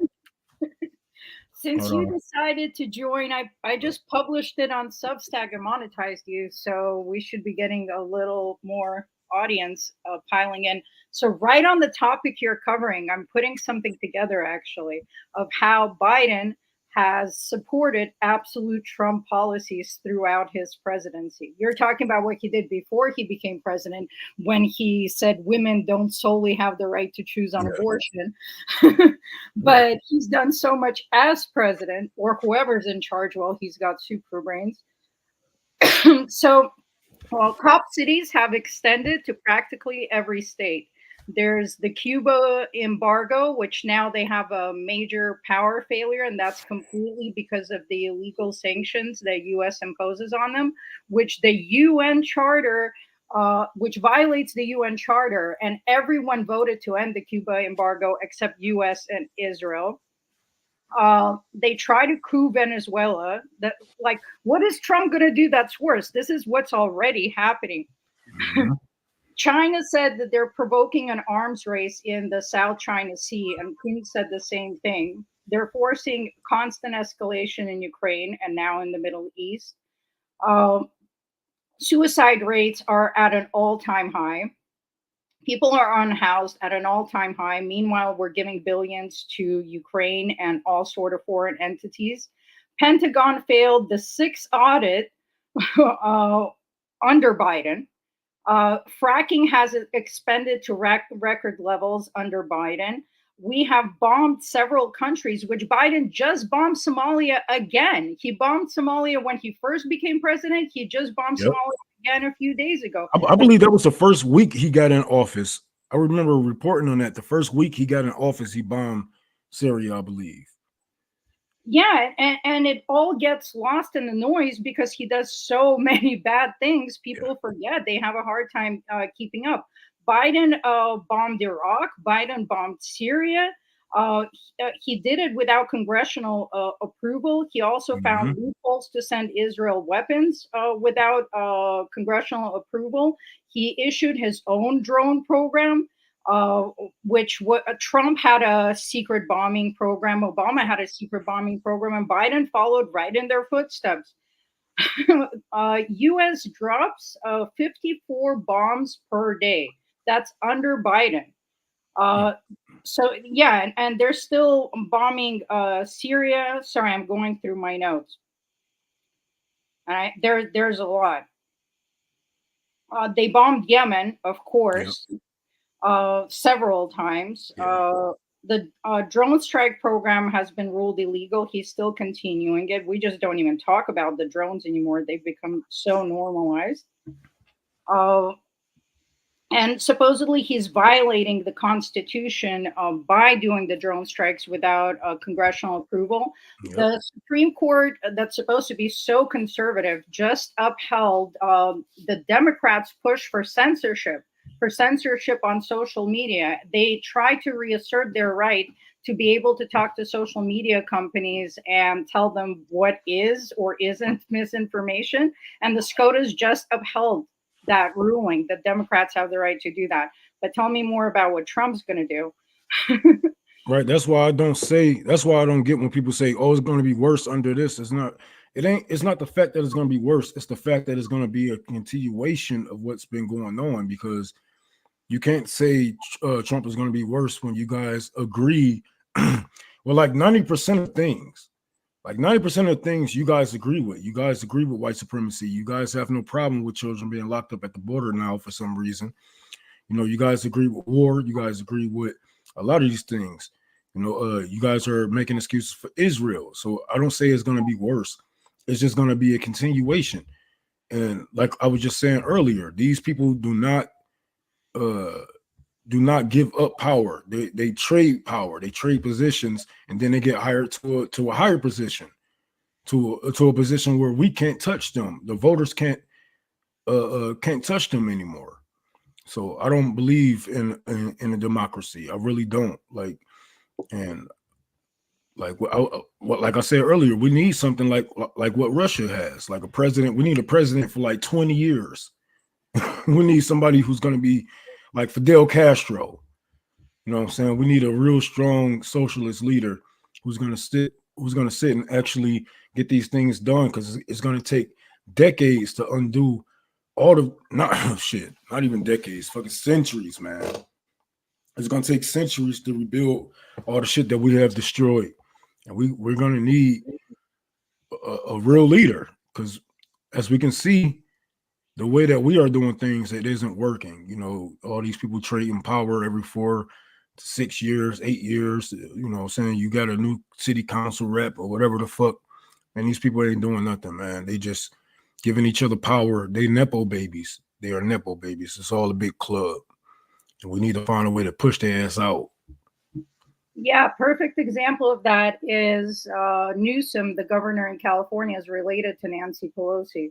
So they have their own dynasty in American politics. But I got more. Child poverty more than doubled under Biden. Yep. Because he ended the school lunch program and the child tax credit.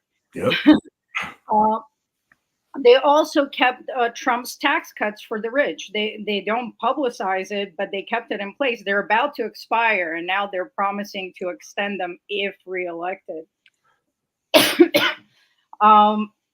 Housing has become completely unaffordable, which is why Kamala is now promising $25,000 down payment for first-time home buyers. Like, see, all these programs, they had problems they had 4 years to fix. They're just campaigning on them now. But and then what type of, first of all,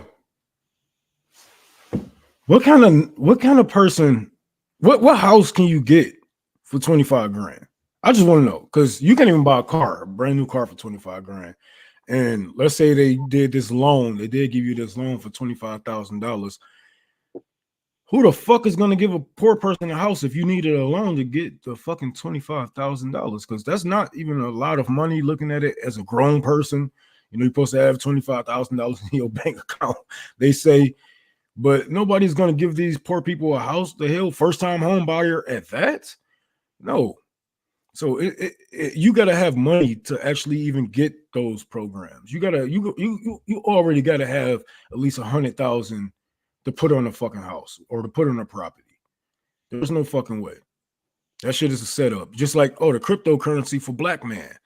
What fucking cryptocurrency? Like, I know a couple of my niggas do invest in crypto, a couple of them, but not all of them, not the majority of them. A lot of them don't even give a fuck about no damn crypto. What you talking about? A lot of places in America don't even have internet to be doing things like Yes. crypto.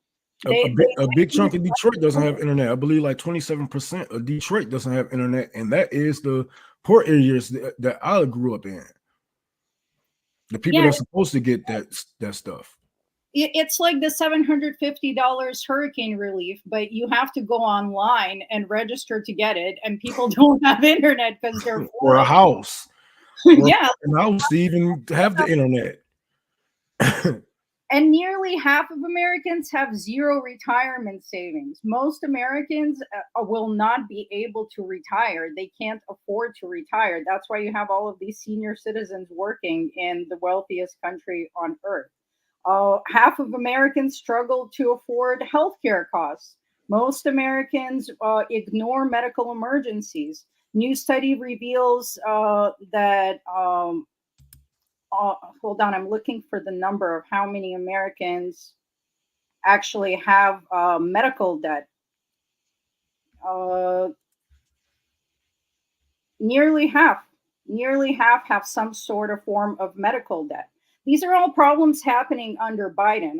They like to focus on culture war issues, which are real, but they take up so much space that we don't talk about our material conditions and how both parties equally screw us all the time. They don't even push Biden on these things. They just let him get away with it when he say, "Oh, well, I don't believe women should have sole rights of her body." They still haven't pushed him left on abortion. They haven't pushed him left on, like, we are the we was the only country that was under Biden's administration. We was the only country besides, occupied Palestine, I should say, that voted that water isn't a human right. That was under Joe Biden's administration. Food isn't a human right under Joe Biden's administration. You can't even push this man to the left on water and food, let alone your own body. Like, who the fuck are you guys kidding here? Like, 49 million Americans, that's 1 in 6 people in US, rely on food assistance for eating. How many people he kicked off this year? Sorry? How many people he kicked off of assistance this year? Oh, I don't even know. I know he kicked my black ass off. That's all I remember. But the statistics say that nearly a quarter of US adults don't get enough to eat. 60% of Americans can't afford groceries. 60, that's over half. But I'm glad that we can get crypto. And those same 60 is living paycheck to paycheck. Barely even that. They taking out loans. They are borrowing from their friends. They are selling pussy and dick and drugs on the low, on the side. And I have seen it. Like, yeah, they might, they might. It's not enough. It's just not enough, man. And then a lot of people get paid every 2 weeks. Like, no, sometimes you're gonna have to lick some ass and to feed your kids, and that's what those people, that the 60% of that population is doing. Because you can even look at it like, and no shame to my sex workers. I even got a story about the sex workers. I'm gonna pop up pretty soon. It's a feel good story. They had showed up and showed out for the people that's going through the hurricanes. But look how many people are turning to sex work. Look how many people are actually turning to OnlyFans, turning to porn, all type of sex work. Like, we always had prostitution. It will always be a thing, but never at this magnitude, never at this high, because the girls 18, 19, they usually be in college, you know what I'm saying? Most of them are, a lot of them are, but they know they have to pay back those loans. You can't just live there in your dorm room for free. It costs thousands of dollars for these things, and you're not going to make it off just those loans itself. So sometimes you have to show some titties and to get the money. It sucks, but they have forced people to not only sell their body in these factories, sell their body for these fast food restaurants, but sell our bodies and fully, you know what I'm saying? So not only is we selling our body for these elites. We got to sell our body to make it, and sell our body to each other. But here's the dirty thing about Democrats. They campaign on and pretend that they're the good guys that want a higher minimum wage. Meanwhile, minimum wage hasn't gone up in almost 2 decades, and that's under Democratic presidents and Republican presidents. Just to go to the point that in policy, there is no difference. It's just that one of them pretends they're fighting for you. And in the end, they still do the same thing. And Biden has executive authority. Nixon did this. So he could literally freeze prices. He could lower inflation by executive order. But he hasn't. And they keep saying we're doing everything we can. No, they're not. They're just counting on us not getting the proper education, not knowing civics and everything else, so that we don't know that they're capable of doing this. Then I believe him when he say we are doing everything that we can, because they are doing whatever the corporations allow them to, whatever they can, like whatever they can in their power, you know, but it's whatever the corporations is telling them. Like, look, this is how far you can take it. This is all that the bums get. This is all that the poorest get. This is it. You know, so I believe them when they say I'm doing everything I can, because he can't do too much without his bosses telling him no. And then look at all the infrastructure failures that are happening under Democrats. Bridges collapsing, trains derailing, all these chemical spills. That's also something. They just throw their hands up in the air and they pass these infrastructure bills where the money goes through a bureaucracy, gets into people's pockets, and the infrastructure stays broken. It's a massive corruption problem in everything that America does. Meanwhile, we got life expectancy declining. You know, we're a Western country with third world diseases and without clean water. People have forgotten about Flint. Flint still doesn't have clean water. Yep. And that's not even the only city in Michigan. Benton Harbor doesn't have clean water. Shit, Ann Arbor was going through some shit, and that's not even the only state in America that's going through it. Fucking Mississippi, Jackson, Mississippi, still going through it. They still don't have clean water. I'm still talking to comrades down there. They haven't fixed those pipes in the hood. People are still using bottled water to clean up, to clean themselves, to clean their, you know what I'm saying, to cook their food. And the wealth gap has only grown under Biden, and the racial wealth gap has grown under Biden. And a study showed that even in the White House, there's a gender pay gap. So women and men aren't getting paid the same. Even in the White House, are they going to pretend they don't have control over that either? So all these policies that they pretend to support, they don't even do it in their own administrations. And then it's so funny how Harris talking about legalized marijuana when at the beginning of Joe Biden administration, they were straight up firing people for smoking marijuana before. Like they're not high. There's nothing in their system at all, but they smoked marijuana once in the past. I don't know if you remember that, but it was a couple of people who had got fired, and the guy had came out and was like, yeah, I told him, like, yeah, I smoked a couple of joints in my college days, but I don't smoke now. And they still fired his ass.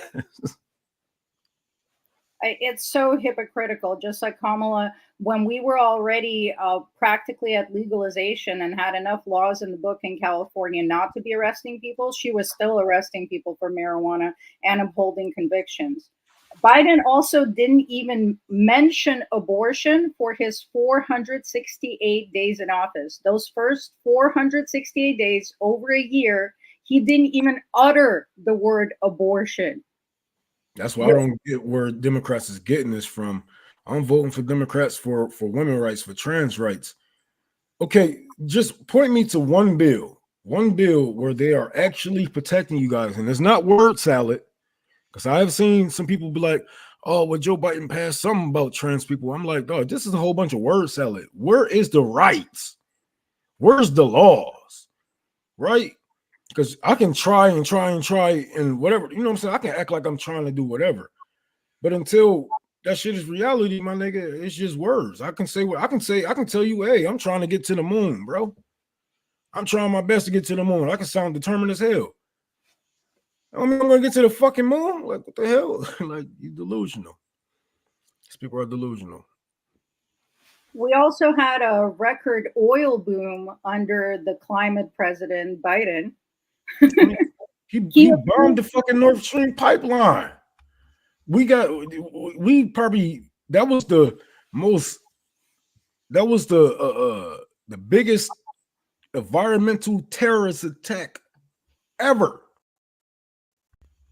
That was like, they like to talk shit about the natives who blew up them pipelines going through their reserves, but shit, that was the biggest terrorist environmental terrorist attack ever.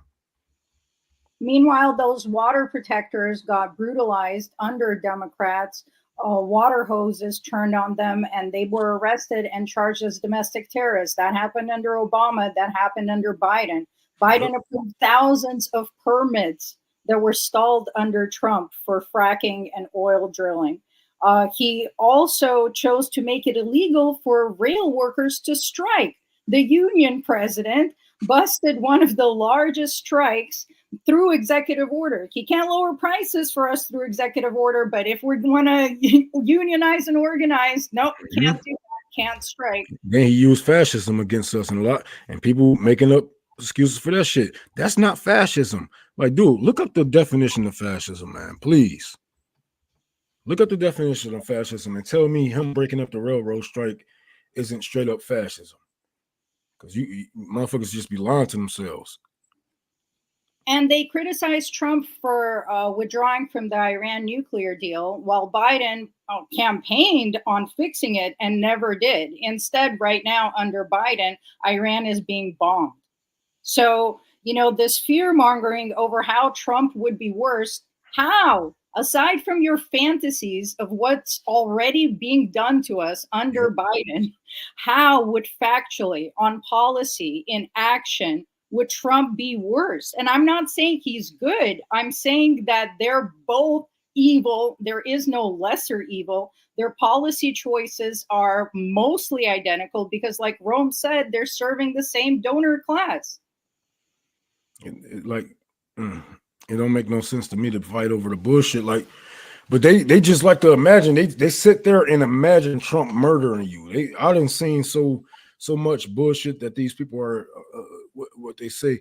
Oh, well, I done seen them say Trump is going to deport you to Muslim and people of color. I done seen them say Trump is going to throw you into camps and he's going to round up all the black people. I'm like, is this in his policy or is this just your fantasy? This is what you like. I think that you're over there jacking off to the thought of these things because there's no. Why didn't he do it 8 years ago? What the fuck is going on? What is so special about now? Why would he throw us in there now when we was criticizing him? We was on the ground in the millions, in the fucking millions across this world protesting in the fucking millions. Why we all not rounded up now? Should he deport less people than Biden has? Then he deport less people than fuck. I don't even think he caught up to Obama numbers yet. So where's all this fantasy of deportation coming from? You guys are the deporters in chief. You guys whipped Haitians on the border, got Haitians' asses whooped and sent back. But Rome, that would be so much worse if Trump was president. Man. Whipping Haitians while Trump is president is worse because it makes people feel bad. It was like, it's like that they're not whipping them. That's not a whip. Like, motherfucker, that's a leather belt, whatever the hell you want to call it. Thing that go on your horse. If I can hit you with it, it's a fucking whip. I don't give a fuck. I don't give a fuck about the name. If I can whip that bitch at you, it's a motherfucking whip. When my mama whooped my ass, she ain't tell me to go inside of the house and go pull some weeds. She said, "Go get a switch." She said, "Go get a switch." It's like just because it's not called that, don't mean that motherfucker ain't switch your ass up. When double that motherfucker up. And Trump, by the way, he declined to endorse a national abortion ban. And he said that it should be left up to the states for abortion rights. And you know who completely agrees with him? He said the same shit. Yep. So their position on abortion is actually the same. But, you know, women's reproductive rights. Biden's first year drilling permitting stomped Trump's by 34%. So he drilled by 1/3 more, not just a little bit, by 1/3 more. So Trump is going to piss you off by saying that he's in Florida and, you know, it's not cold. So where's the climate change? And he's just going to make you mad and trigger you. But in policy, Biden is worse. He's drilling more. And you're not getting mad at him because he's going to tell you, yes, we need to build green technology. And then turn around and do the exact opposite. Like, people love being lied to us, basically. They love being lied to because and it's not even a pretty lie. It's not even a pretty lie. They just straight up lie to you. And they just, okay. I'm gonna take your word for it, Mr. Politician. What the fuck is wrong with y'all? Obama had a Muslim ban. He just didn't call it a Muslim ban, but he had a Muslim ban. And Biden used Trump's quote unquote Muslim ban as a maneuver to cap asylum seekers. And I remember I was explaining that to my auntie. She's like, Trump had a Muslim ban. I said, I think every president had a Muslim ban, if I'm not mistaken. Had some type of Muslim ban, especially when the war in the Middle East had started. Like, it wasn't a straight up Muslim ban, but fuck, it might as well have been, because brown people was not trying to come over here. When 9/11 happened, brown people was in danger. In danger. Everybody was Osama bin Laden at the corner store after that. Like, brown people was in danger, man. And I remember she was like, Obama didn't have a Muslim ban. I was like, all right, Google it. Somebody in my building?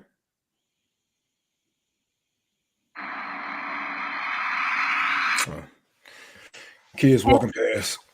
And there's a headline from today, when blood money isn't enough. Raytheon admits to defrauding the Pentagon.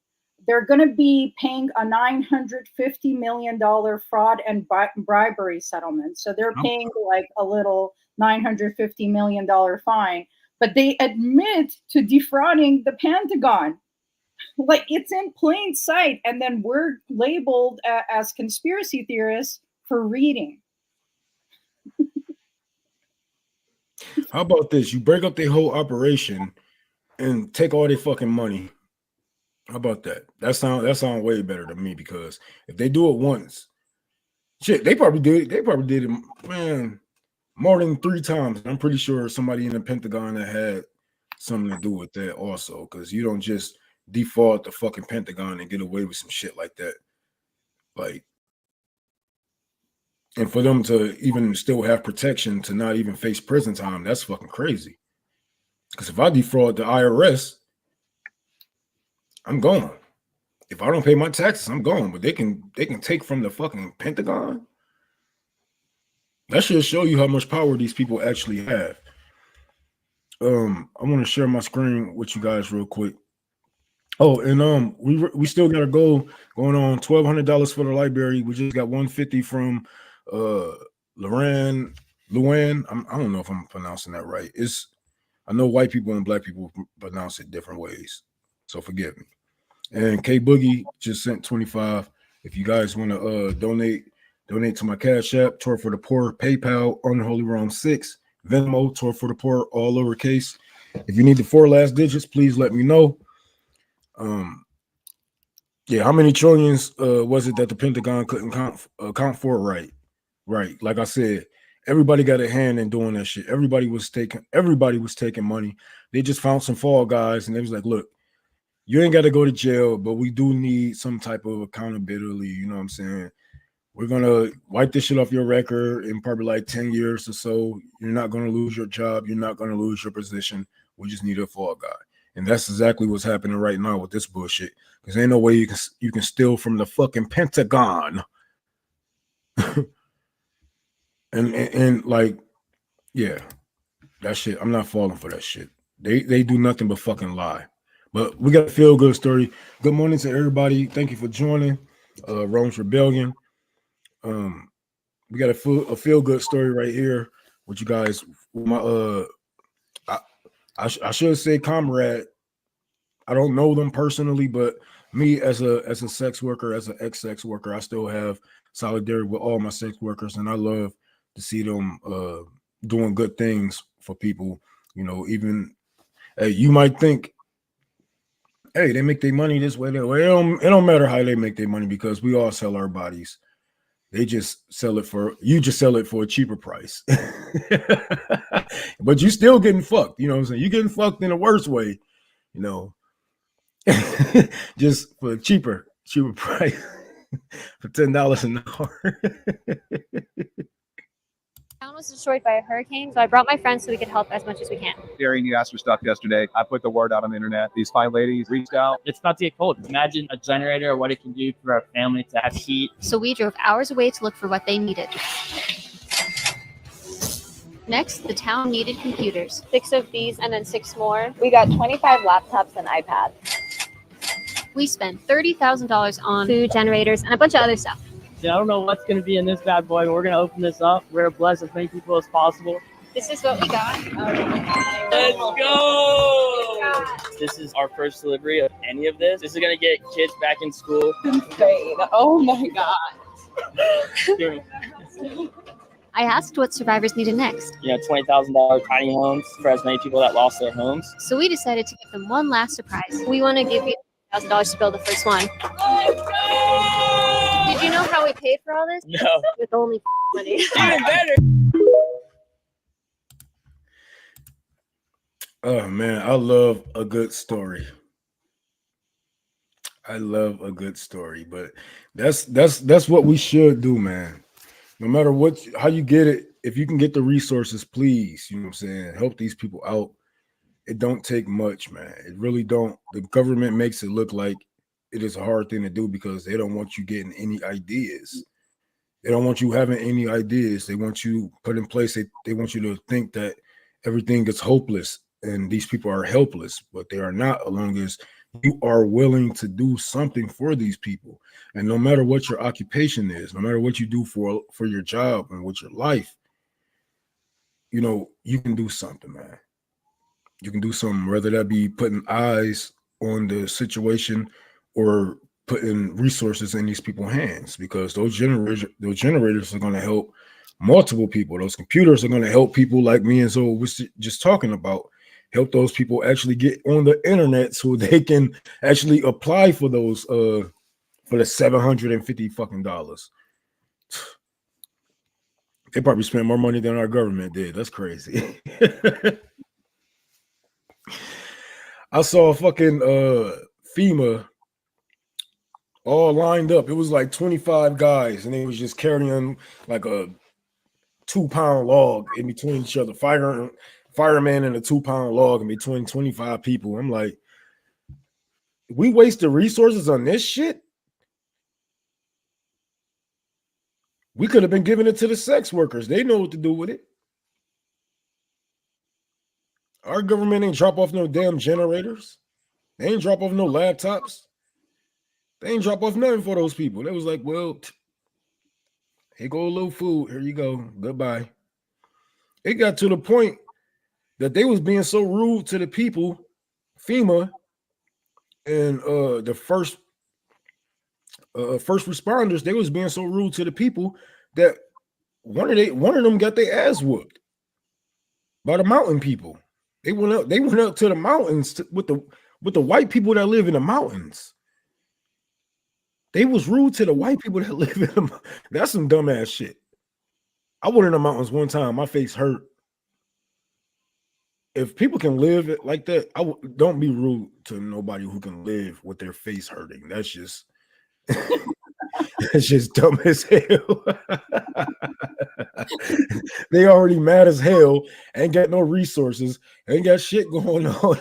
They lost their house and shit, and you been fucking an asshole to these people, and they live in conditions that would kill a Midwestern or fucking nigga in the South. Like you stick a nigga from Florida or Mississippi out up in the mountains, he's gonna die. He's gonna lose his breath. He's gonna die. Like that was just dumb. You deserve it.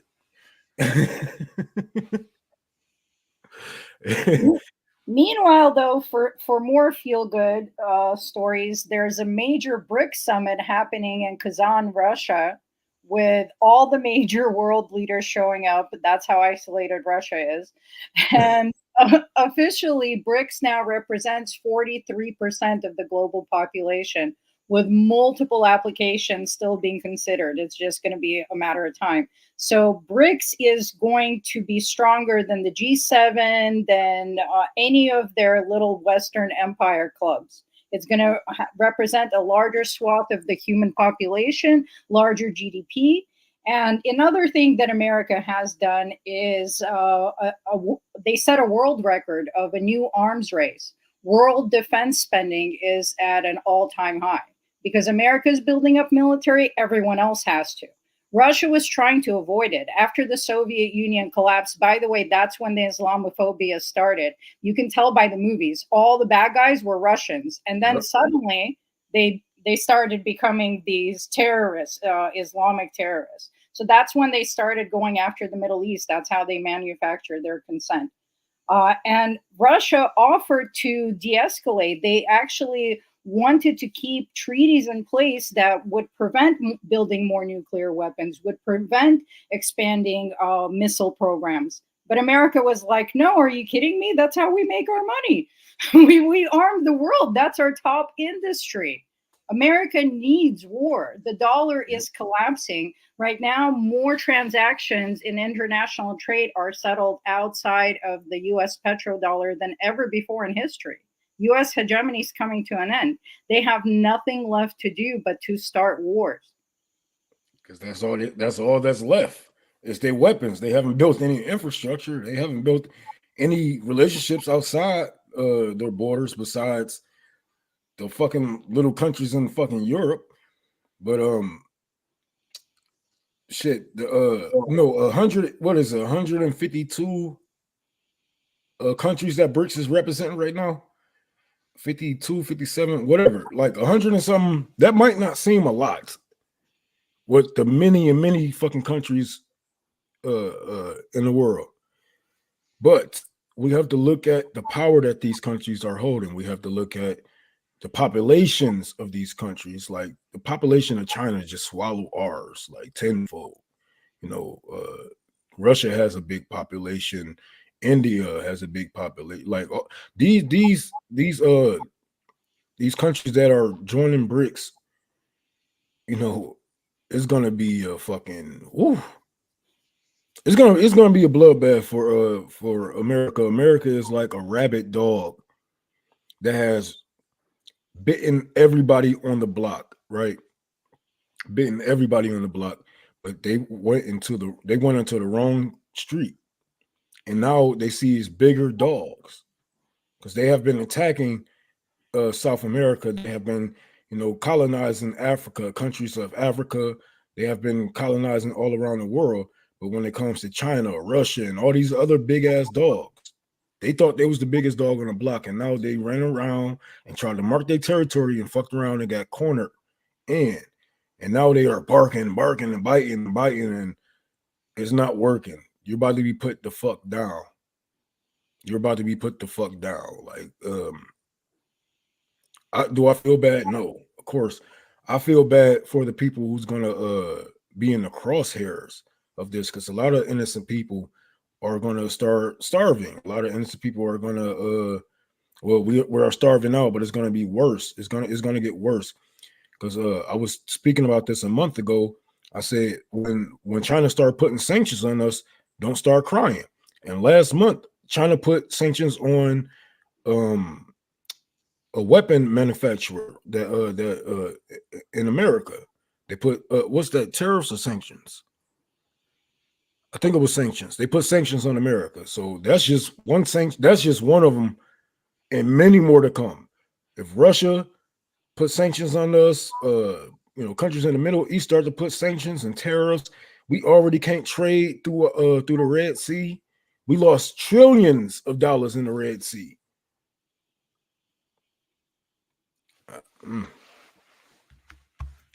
Somebody said, "Forget winter, karma is coming." Yeah, you're not about to sit there and just keep on fucking with everybody, and it's like, oh well, it's nothing we can do. Like shit, there's something we can do. There's definitely something that we can do, and it is for the best of America, is for the best of the world, because you wouldn't want an empire like Rome still around, right? You wouldn't want the British Empire still around, right? We shouldn't want the American Empire to continue to do these things also. Well, all empires come to an end. Unfortunately, we're living in the belly of this one. So people should be preparing. If you can, start growing your own food. Start moving off the grid. There's a lot of government programs where they will pay you to move to areas that are mostly unpopulated. And that might work out to your advantage at this point. You're not going to have all the infrastructure like a Target, but you can have good groundwater, lots of land, and freedom, like actual freedom, just away from all of this mess that's going to be happening. And it's important to look at certain strongholds of the U.S. Don't move by military bases. Don't move by ports that import internationally. Don't move by it's a couple of places. Don't move by places that can be a target, because a lot of Americans have this illusion that we can't be hit because how we are placed on the world, because how our country sit in the world. That is not true anymore. Yes, back in the fucking 80s or the 60s, 50s, people didn't have the technology to reach us, but they do now. They have the technology to reach us, even ballistic missiles. Even Kim Jong-un has said this. He said, I have missiles that will reach the United States, not the Americans, the United States. So get that out of your head, that you're going to be comfortable. You're going to, we're going to be in World War III, but nothing is going to be on your soil, because it's not the truth. We don't have the technology like these other countries do. We don't have the technology to even track some of their drones and whatnot. And we see this with the war occupied Palestine. The Iron Dome isn't doing this job. I remember Russia had tested a drone out here on America's waters, and we didn't even know they did it until they had posted evidence that they had did it. They said, yeah, they detect our drone, and this is good news. Like, it can get ugly, man. Y'all do not want it, man, because I'm telling you, we have been so privileged to sit here and see war from afar and talk about it and debate about it with others. You know what I'm saying? That's privilege, to sit here and talk about war and not live through it. But those days are coming to an end, and you guys have to get prepared any way you can. I'm not saying, I know those disabled people out there and those people who don't have the finances to do to make a big move and whatnot, but any way that you can, either that be moving out yourself or getting your community together to do something like this. But any way you can, you have to prepare to survive this, because it's gonna get ugly. We already can't afford food, we can't afford to live, can't afford this and that. It's gonna be nothing but get worse. And people are still shocked that America supports Israel. It's like you have to not know all of American history. This country was built on starving people, intimidating them, lying, provoking, exploiting, enslaving, colonizing, raping, and genocide. What the hell are reservations? Is that not apartheid? Is that not the indigenous population practically wiped out and then told to stick in a certain area? And I have visited a lot of reservations. There's nothing there. They gave them the worst land. Yep. That land doesn't grow. It's like these desert structures. There's a massive reservation in Montana. There's a reservation in California. That land, they destroyed that land on purpose in order to dominate the indigenous populations. You used to be able to walk through America. There were buffaloes roaming, berries you can pick everywhere. Like there used to be food abundantly, and they literally systemically destroyed that. So you have to rely on the system. Meanwhile, we got things we call reservations, and no one even thinks like we got apartheid going on in America. That's how much cognitive dissonance we get from watching all of these mainstream medias telling us stories about what a great country we are. These people is in for a hell of awakening. Good morning, number 6, and I gotta talk. Somebody had asked us, make this a morning show every day with you too. Hey, if I can get up every day, what time I started this at? Like 6:30? Damn, it's 9 o'clock. Yeah, I started this about 6:40-ish. I was a little late. I had to brush my teeth. But if I can get up, I would start doing some morning shows. I want to start doing some morning shows because it seems like everybody be asleep, or you know what I'm saying? Well, not sleep. All the creators are asleep, and you know everybody else that's up have to watch reruns and watch their TikToks. It's good to reach out to the night owls, we got 500 people in here. That's what's up. Early this morning. Thank you all for coming, for joining. If you can, we are raising money for the library. We need $1,200 for the library. We're trying to get a dumpster and a plumber. That's it for right now. It's going to cost me a little bit under that. I mean, a little bit over that, but I got the rest. Probably like $100 and something more, but they ain't gonna. But I need $1,200. I'm trying to get a plumber and a dumpster so I can throw out the rest of that bullshit that's in my building. So I got a zombie. I wake up at 30. Sometimes, yeah. Like if I don't smoke, I'm gonna wake up. Or I might not even go to sleep. Be honest, I might just be up, pissed off. But let's get to this next story real quick.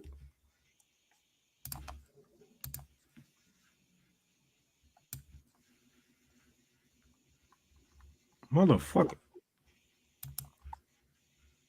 You told us of Russia's superior might. You said it was 16 times bigger than Ukraine and that you would prevail. If that was true, that Russia would prevail, why haven't we won yet? And this is what is happening during what I have said. It is absolutely true. Well, the war's still going on. You have heard Zelensky yesterday. He was desperate. He fully understands that he is losing not only terrain, but he is losing the conflict. I wouldn't say the war, but I wouldn't say that they are going to surrender tomorrow. They still continue to resist, but the resistance is more feeble and feeble. We are now attacking at least at 7 or 6 or 8 points on the front, and each day brings new gaining of terrain. And this is, I just preventing your next question. This is not a kind of a mid-grinder attacks at all.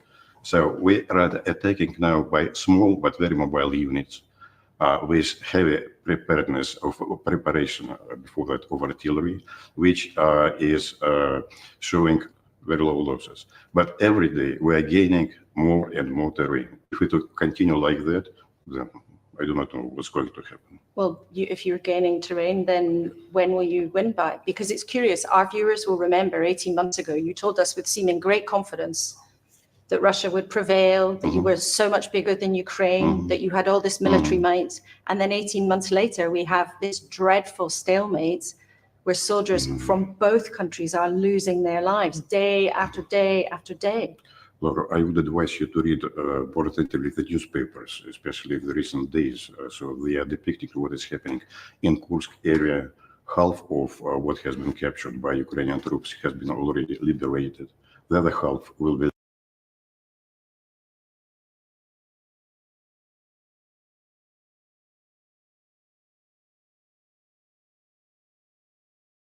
My bad. You know what I hate about that that talking point of how come Russia isn't winning? How come Russia isn't winning? Blah blah blah.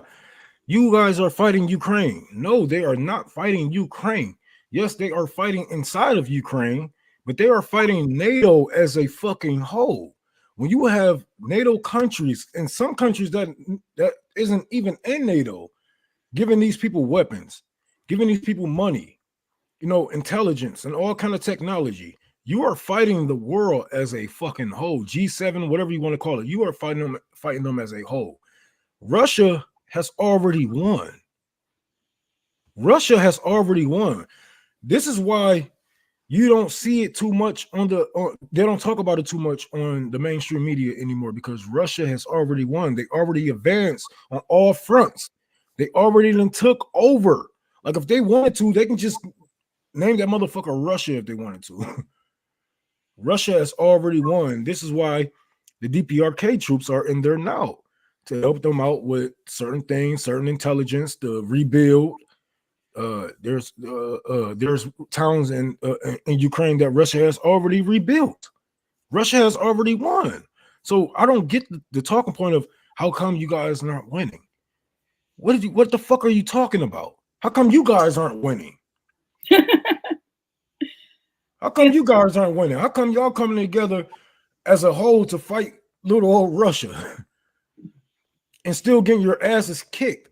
How many soldiers did they lose? Over like 400,000 or some shit? But they don't care. Actually, Ukraine's lost over 25% of its territory that's now part of Russia, and counting the people in that territory plus everybody who fled, Ukraine has lost half its population. I don't know what they're winning, but they have the largest black markets for organs, sex trafficking, surrogate mothers.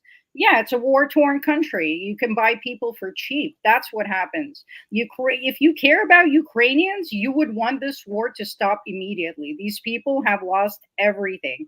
And it's not like every Ukrainian's a Nazi, but that's not what U.S. does. U.S. comes in and always finds extremist groups and funds them. That's what they did with the Kurds. That's what they did with certain Uyghurs. And that's why they're trying to balkanize and destabilize China with Uyghurs. They tried to do that in Russia with Georgia. They tried to do it with Chechens. And Ukraine was just the latest play. That breadbasket of Europe has some of the best agricultural land anywhere near it. It's like this black soil. Right now, there's developers posting videos, giggling and laughing, measuring the land, because BlackRock and Monsanto has already bought up over a third of it. Another private company just bought a titanium mine and a lithium mine. Like everything in Ukraine right now is like an auction. It's just being sold for pennies on the dollar because they got debts. All of this supposed aid wasn't free. They got massive debts. They can't pay people pensions. They can't fund basic services. So they have to keep borrowing. And the exchange for that is Zelensky keeps passing new laws that allow for sale of things that used to belong to the state. And I remember not too long ago, Zelensky was like, if you cut me a check, I'll give you some of my territory.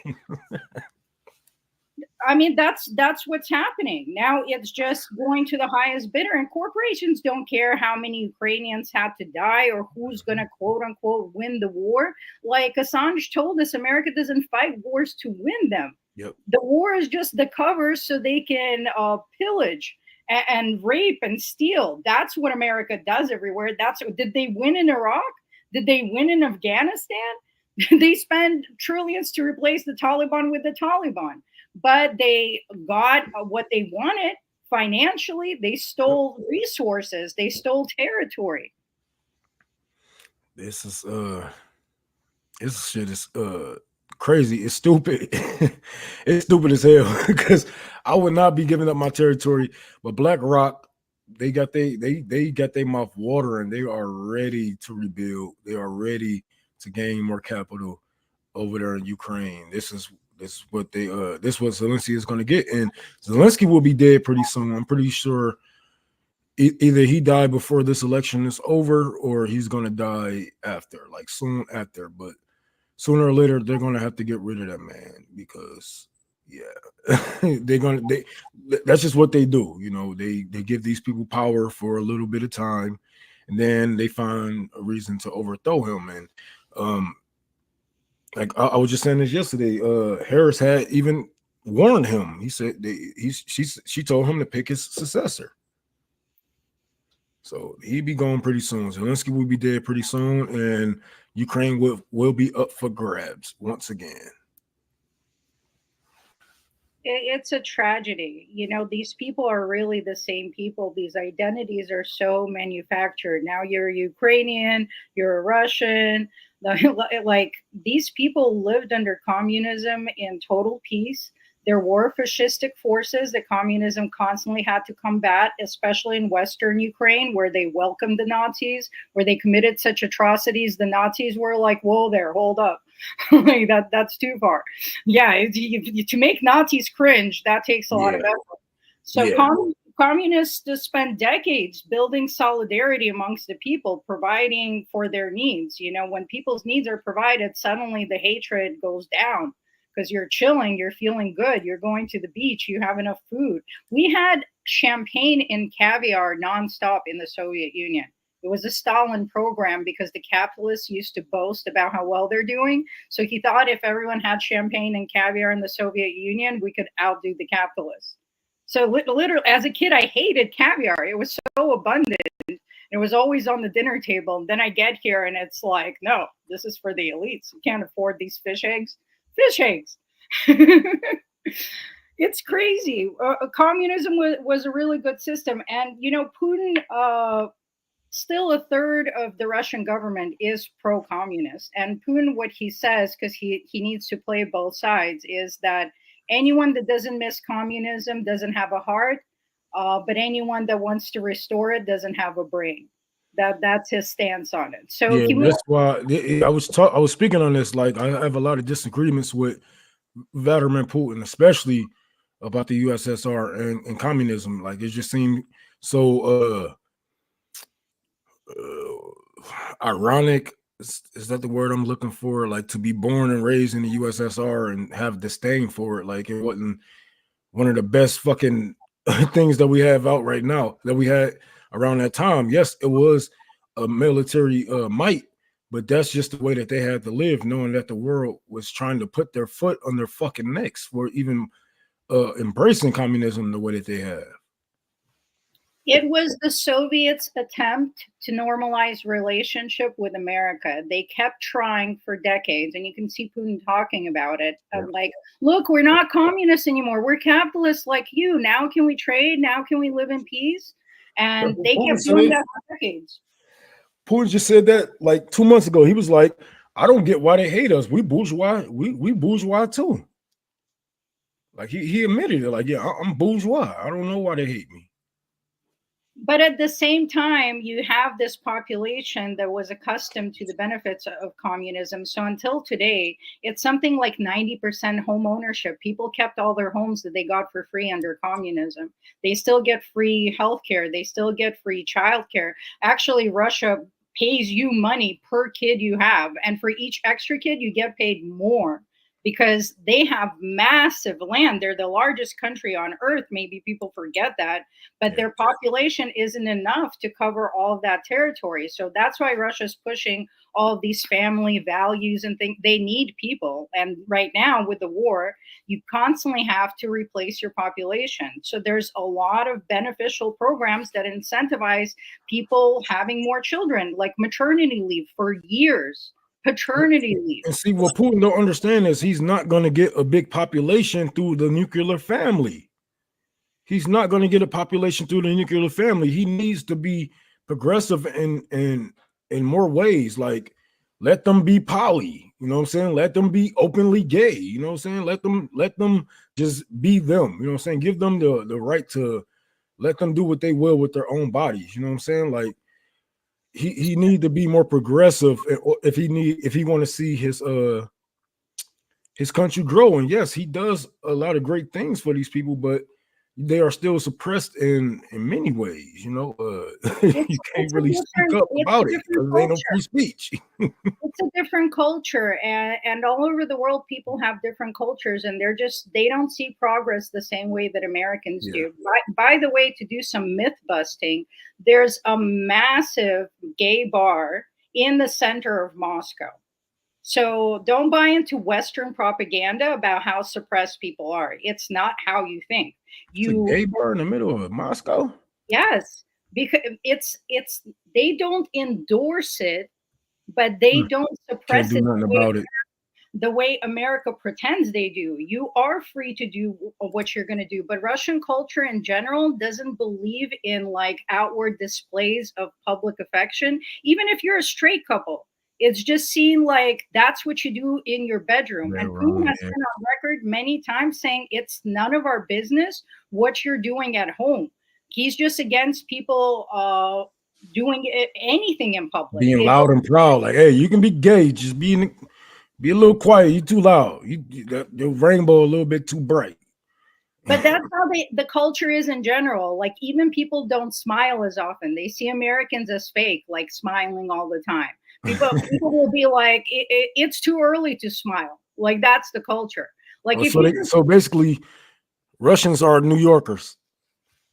They're hardened people, you know. It's just a different culture. They think these people domesticate bears like for fun. Yeah, like they're crazy. They and I'm from the country, but they jump into like ice cold waters in winter. Like it's a thing. Like they're just built different. That's why they're not. That's why they beat Napoleon. That's why they beat Germany. Like these people don't go down. Did you see the footage of like a Ukrainian drone was coming at a Russian soldier? He headbutted the drone and like took it out. Dude, I'm telling you, Russians are built different, and we have to put down our American lens in order to fairly examine life in other countries. And don't buy the propaganda. Just because they don't use the same rhetoric Americans do doesn't mean that people don't have certain liberties in their lifestyles. It's just perceived differently and talked about differently. And I'm not saying it's right or it's wrong. I'm saying that it's used It's a whole different world over there. We can't dictate what every country do. Damn. I mean, and it's used to vilify these countries. I was talking to a liberal like 2 years ago about what happened in Libya. He's like, yeah, but you know, they believe in child marriage. Like, you know, that's so that's it. We needed to kill off the most prosperous country in Africa. Like we don't have arranged marriages here. Like I remember reporting a story of an old man getting married to a 10-year-old in America because of their religion, and it was allowed because of their religion. We do the same shit here. And these social issues are cherry-picked, decontextualized, ahistorical, and are a sort of Western dominance that is used to literally start wars and steal their resources. It creates this concept of we're ahead somehow, and these other countries are backwards or inferior, or they need to catch up. And typically, when you look at the country and you see how it is, it's not what you thought it was. What's so stupid about the whole thing is you have people that support NATO who wants to bomb places like Russia or Palestine because what they do, the gay people and trans people, but NATO don't even recognize gay people or gay marriage or trans people. There's multiple. I think the majority of NATO countries do not recognize gay marriage. So that shit is dumb. But we got some more news. India and China has reached an agreement to end the border crisis. And this is what I mean by peace in the Middle East, ? And that's not only that. Let me go through my book. That is major news. They've been Man. in that conflict forever, and right now they're withdrawing border guards. And this is major, and this is part of rebuilding Silk Road 2.0. Yes, and then we got Saudi Arabia and Egypt has asked Iran to hold joint naval exercises in the Red Sea, where the Houthis, where Yemen is at. West Asia has seen America's failure against Yemenis. Now the region will jointly protect waterways. I'm pretty sure I saved. Hold on, I'm gonna show this first. Or IMEX 2024 comes to an end in the north of the Indian Ocean with a flotilla of vessels. Hosted by Iran with the motto "Together for a Safe and Secure Indian Ocean," the drills were conducted with fleets from Russia, Oman, and Iran, with observer delegations from Saudi Arabia, Qatar, Thailand, Pakistan, Bangladesh, and India on deck. This drill marked Iran's largest in terms of the number of participants. It was also the fourth joint maritime exercise of the Indian Ocean Naval Symposium member states since the initiative's launch in 2008 to deal with non-conventional and organized security challenges. The drill also involved units from the Islamic Republic of Iran's army and the Islamic Revolution Guards Corps. The two-day exercise began with an experience exchange meeting and briefing session of the participating countries to increase cooperation in implementation of planned scenarios in the sea in the port city of Bandar Abbas in southern Iran. The drill's spokesman, Rear Admiral Mustafa Tajeddini, outlined the plans of the drills. When they arrive at the desired location, they will take control of a unit that has been set on fire and is damaged based on the predetermined scenario. They will continue the drills by extinguishing the fire, conducting a search and rescue operation, and cleaning up oil spills. Upon rescuing the personnel of the damaged ship, the drill will come to an end with a naval parade. One of the innovations by Iran in this exercise was practicing the scenario of attacks by unmanned surface vessels that are a rather new form of threat to maritime security. In today's world, which is accompanied by many changes and complexities, the developments in the Middle East have necessitated increased regional cooperation.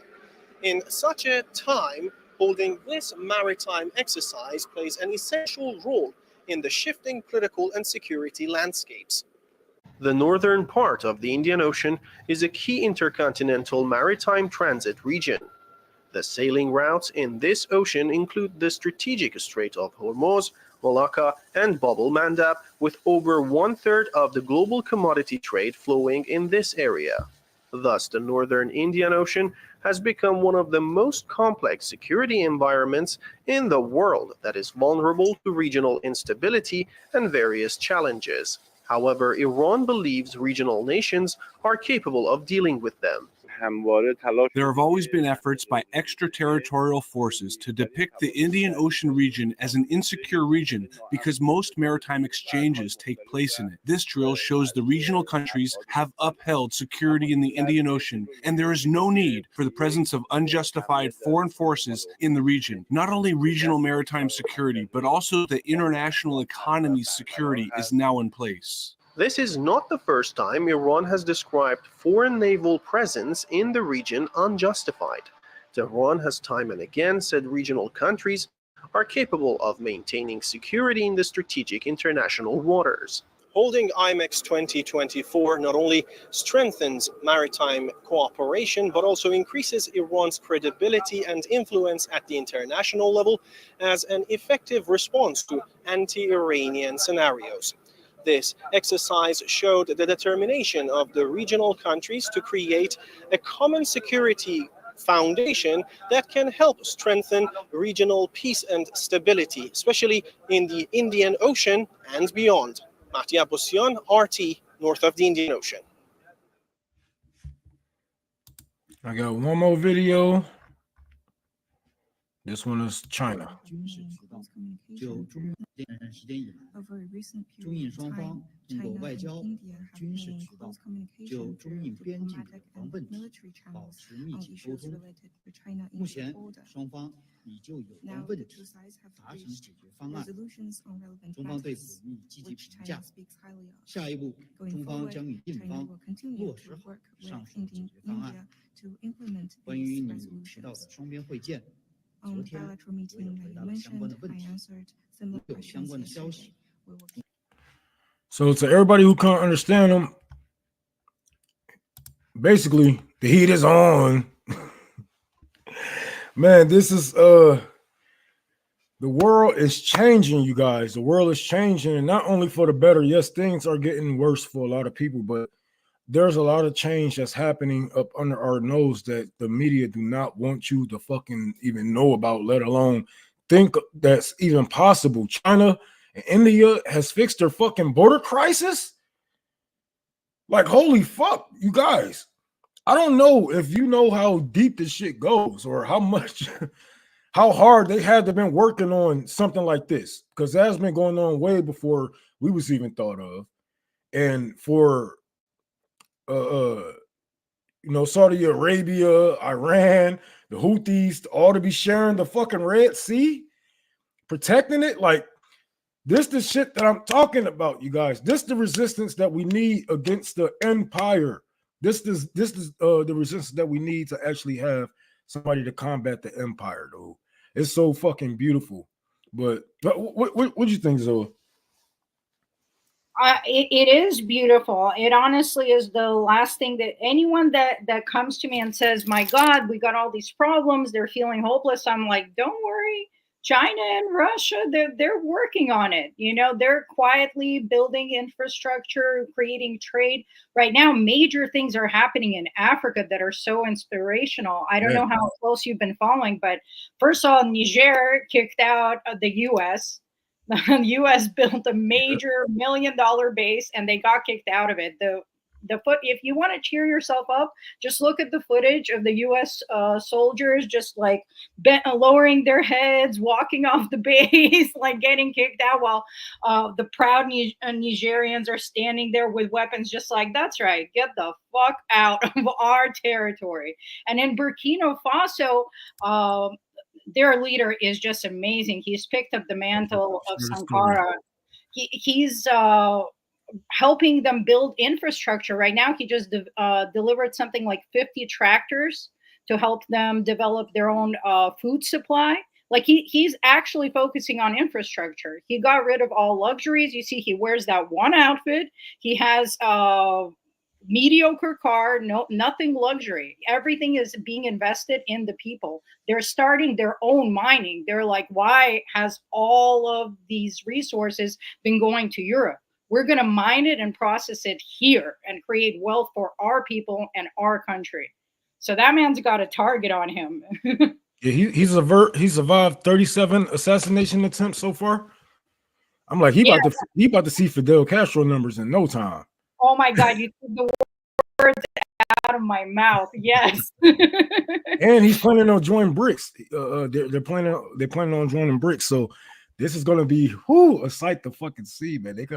This is gonna be. I gotta move out of America. I'm sorry. I would love to stay and fight, but I think that my talents is needed elsewhere. I swear, because if I could join a military, I would. I just refuse to join the American military. I refuse to, but I would definitely join his ranks. I would definitely love to be led by him. So, and he's not even that much older than me, I believe. I think he's only like 35 or 37 or something. Yeah, another thing, I see someone in the comments like, Modi is a dictator. This is what Americans really need to understand and shift in their mentality. It is none of your fucking business how other countries choose to create society or run themselves. You have so much oppression and genocide in your own country. It's this fucking neocon fantasy you got that you're living life somehow better than other people, and it's your position in the world to enforce it upon them to live how you live. Meanwhile, we just went through all the statistics that you got the highest suicide rates on record.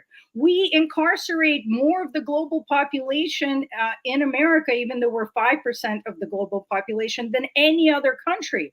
That's the freedom we want to export to other places. They're good. They don't want your freedom. They don't want your consumer lifestyle. They don't want your medical debt. They don't want your broken infrastructure. They like how they're doing things, and they get to develop at their own pace and settle their own differences. There's always going to be a dominant group and several minorities. Russia has over 160 ethnicities. I don't remember how many China have. Obviously, people are going to have beef, and people are going to be at different places with traditional values, progressive values, whatever it is. But it's none of your business. And yes, some of these people, like, none of them are perfect. None of them are above criticism. Not Poon, not Xi. Like, don't stand for any of these leaders either.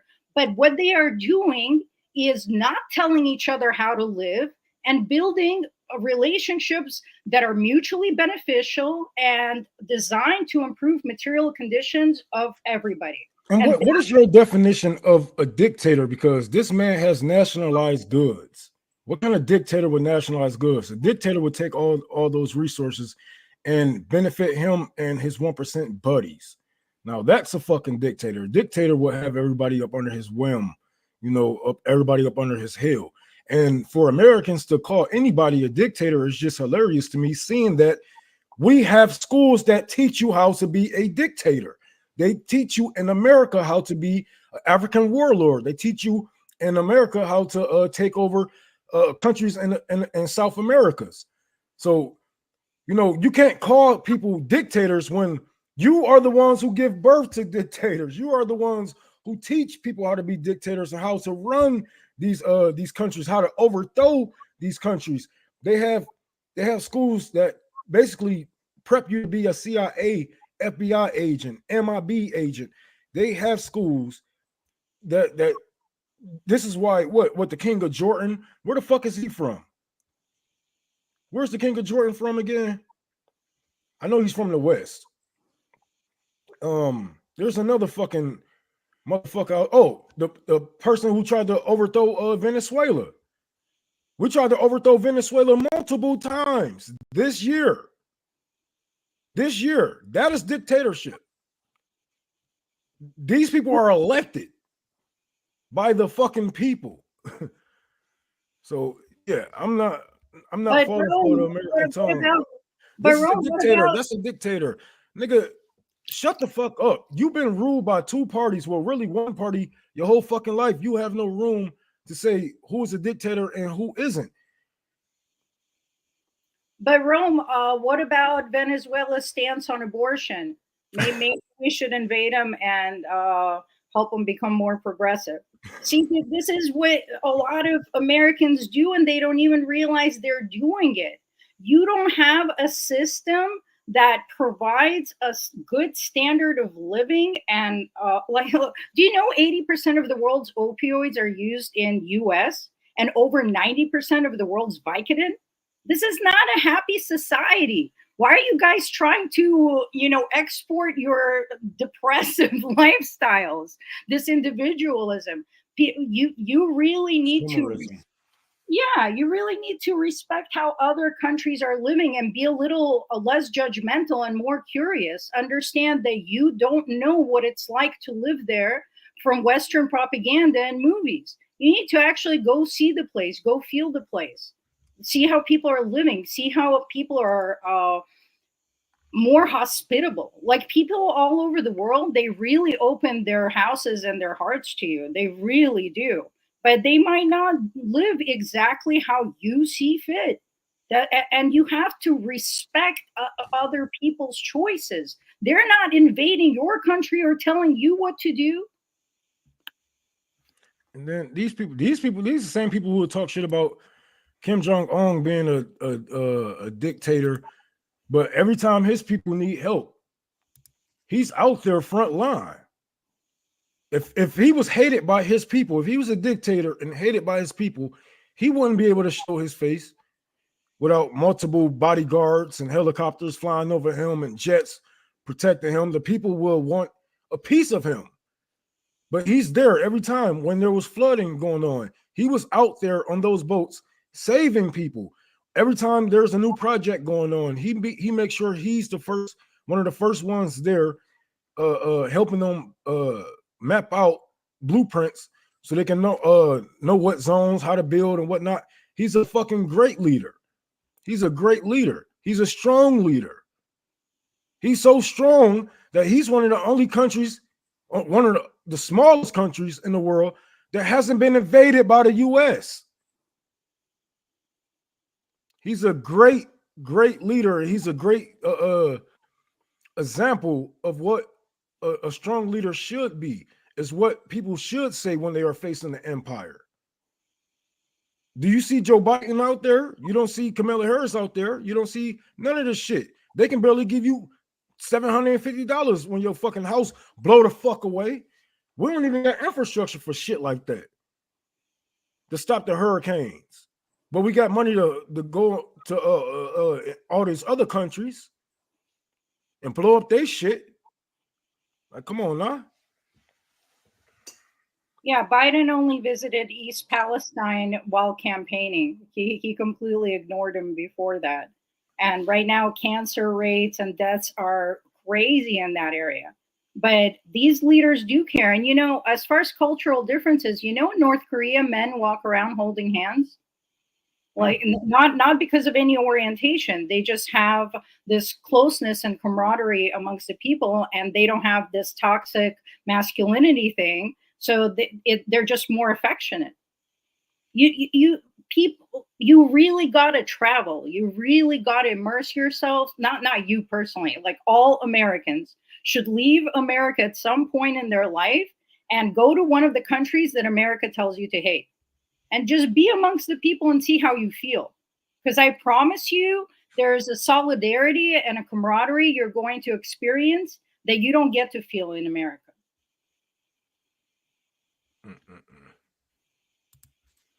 And they're all housed. Yeah, everyone has a fucking house. That cheers people up.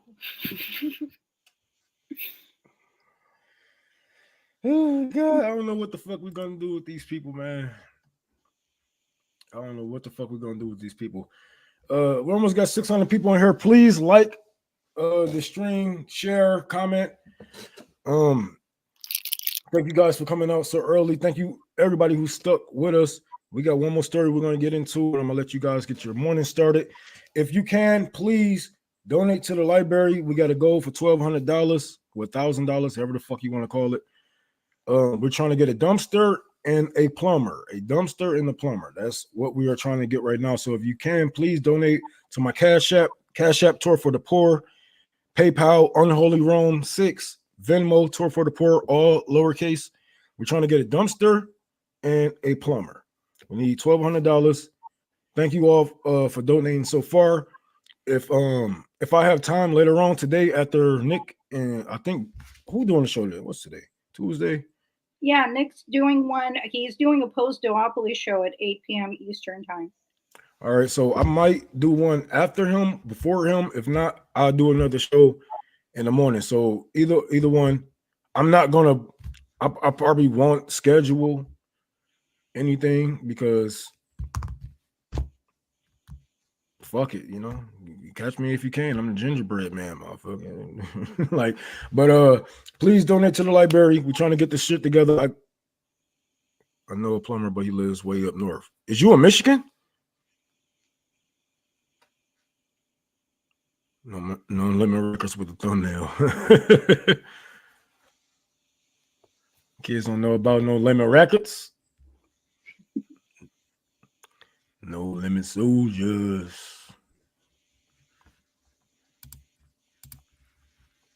We the 504 boys. What? Okay, this is from my friend Didi. The Israeli Defense Ministry just announced that it will receive $5.2 billion in emergency aid from the United States. The funding will be used to strengthen its air defense systems, including the Iron Dome, David Sling, and laser-based systems currently under development. So yeah, I think this was yesterday. Today, that was yesterday night. So yeah, more money to Israel and none to you, you fucking brokey. Oh, you poor? You hungry? You want some more?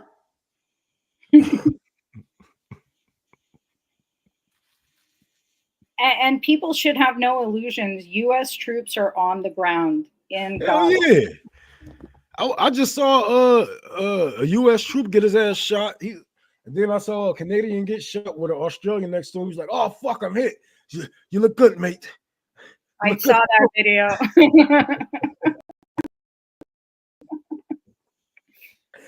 I was like, "See, this is why it's fair game for DPRK to send troops here, because you motherfuckers, y'all ain't even supposed to be there." Then they try to clean it up by saying, "Oh, these aren't soldiers; these are mercenaries. They're being paid to be there." Bitch, all y'all are paid to be there. What the fuck are you talking about? Yeah, it's a new trick of the empire where they don't officially enter the war, but they just send troops as mercenaries. It's really wild. And how we're going towards World War III is I saw South Korea is now sending troops to Ukraine. So we're going to have North Korea and South Korea fighting, but in Ukraine. And China knows. Oh, you said Upper Michigan. I'm in Detroit, man. Inbox me your number on Twitter, or maybe on here or something if you can DM on here. But what was you saying? Damn it, I lost track. U.S. troops on the ground. Oh, and then North Korea and South Korea are duking it out in Ukraine now. How we're launching towards. South Korea said they're going to send troops to fight the North Korea troops, but I don't see them winning that fight. I don't see them winning that fight at all. Like, yeah. It's just about escalation and drawing more people in and more people in. That's what Israel is doing. Yep. It's just expanding the war, more countries involved. They're literally instigating it. Yep, trying to get us to go in to fight Iran and Lebanon. And peace has become a dirty word. It's like peace is equated now with capitulating to oppressors. You want Putin to win? You want Trump to win? It's the same.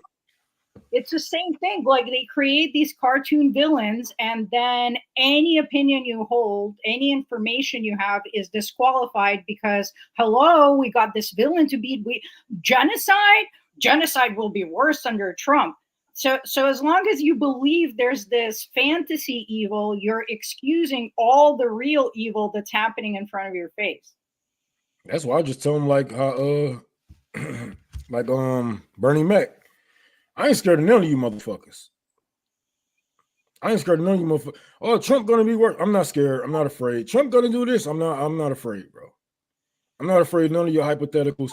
And you know what? Even if that was to come, I say some Americans, not all, some Americans deserve the fucking worst. You guys have been way too comfortable, and you just sit up on your white supremacist throne of fucking brown bodies, brown and black bodies, and poor white bodies, and you just think you got it. Like, no, some of you do deserve the worst. So, you know, liberals is talking about, oh, if Trump wins, he's gonna throw all the liberals and progressives in the in camps. And I was like, well, you kind of deserve it for backing genocide. I don't care. We're gonna lose rights. We're gonna lose rights. Go fight for them. I don't care. Like, I have grown so numb to a lot of Americans to the point that I don't care, bro. Y'all talk about dying. Y'all talk about hypothetically dying, hypothetically getting killed, hypothetically getting put in a cage. When I can go and see this shit in real life, people are going through that shit in real life. So with all your fear mongering, it does nothing but hardens my heart, because you can't see past your own self. You can't see past your own hypothetical struggles to see people struggling in real life, to want to change anything in real life. So I don't care anymore. I don't care if Americans lose rights. I don't care if Americans lose, gay rights or black people start to lose certain civil rights and shit like that. That just means we got to get up and go fight for it. That just means we didn't fight hard enough the first fucking time. If we can lose it, we never had it. If we can lose it, we never had it. So I don't care. I don't care. Like, you guys are so up your own ass, it makes people hate you.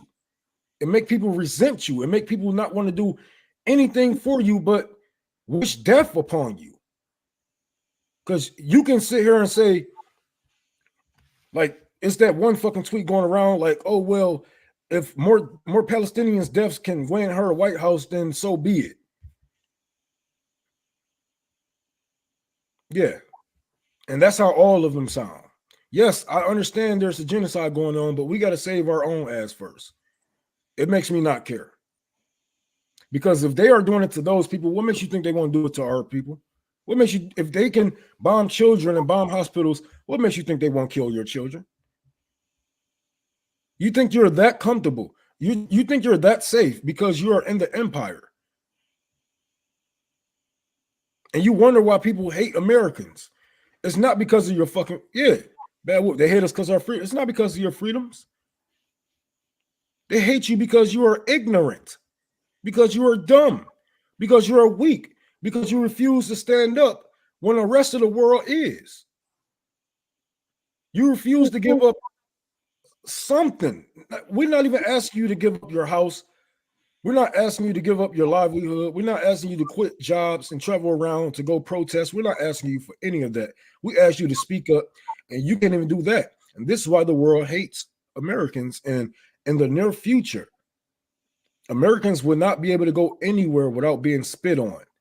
Americans and Israelis, you would not be able to go anywhere without being spit on and looked at with disgust, because everything that's going on right now, and it looks like the majority of us isn't standing up. It looks like this is what the media is showing the outside world, right? We know that we're standing up in the millions. We know we're protesting every day, but the people don't see that outside of, outside of our borders. They think that we just like, fuck it. And it's going to be a point in time where it's going to come back to you. It's going to come back to you. It's going to be a point in time where Americans will not be welcome anywhere. We're going to be shunned off from the rest of the world, just like the Zionists. Zionists are being banned from certain tourist spots, vacation spots, certain countries. And best believe, American citizens are going to get that same treatment.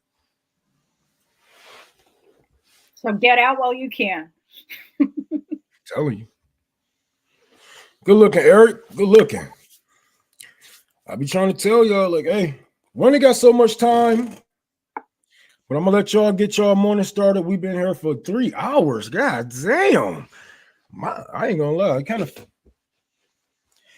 of feel like 3 hours. My ass is hurting. Shit. I hate standing still for that damn long. Chickens always come back to roost. Oh yeah, they always come back to roost, man. You're not safe here. You're not safe here. The only reason why the U.S. hasn't been bombed is because people aren't as bloodthirsty as us. Yes.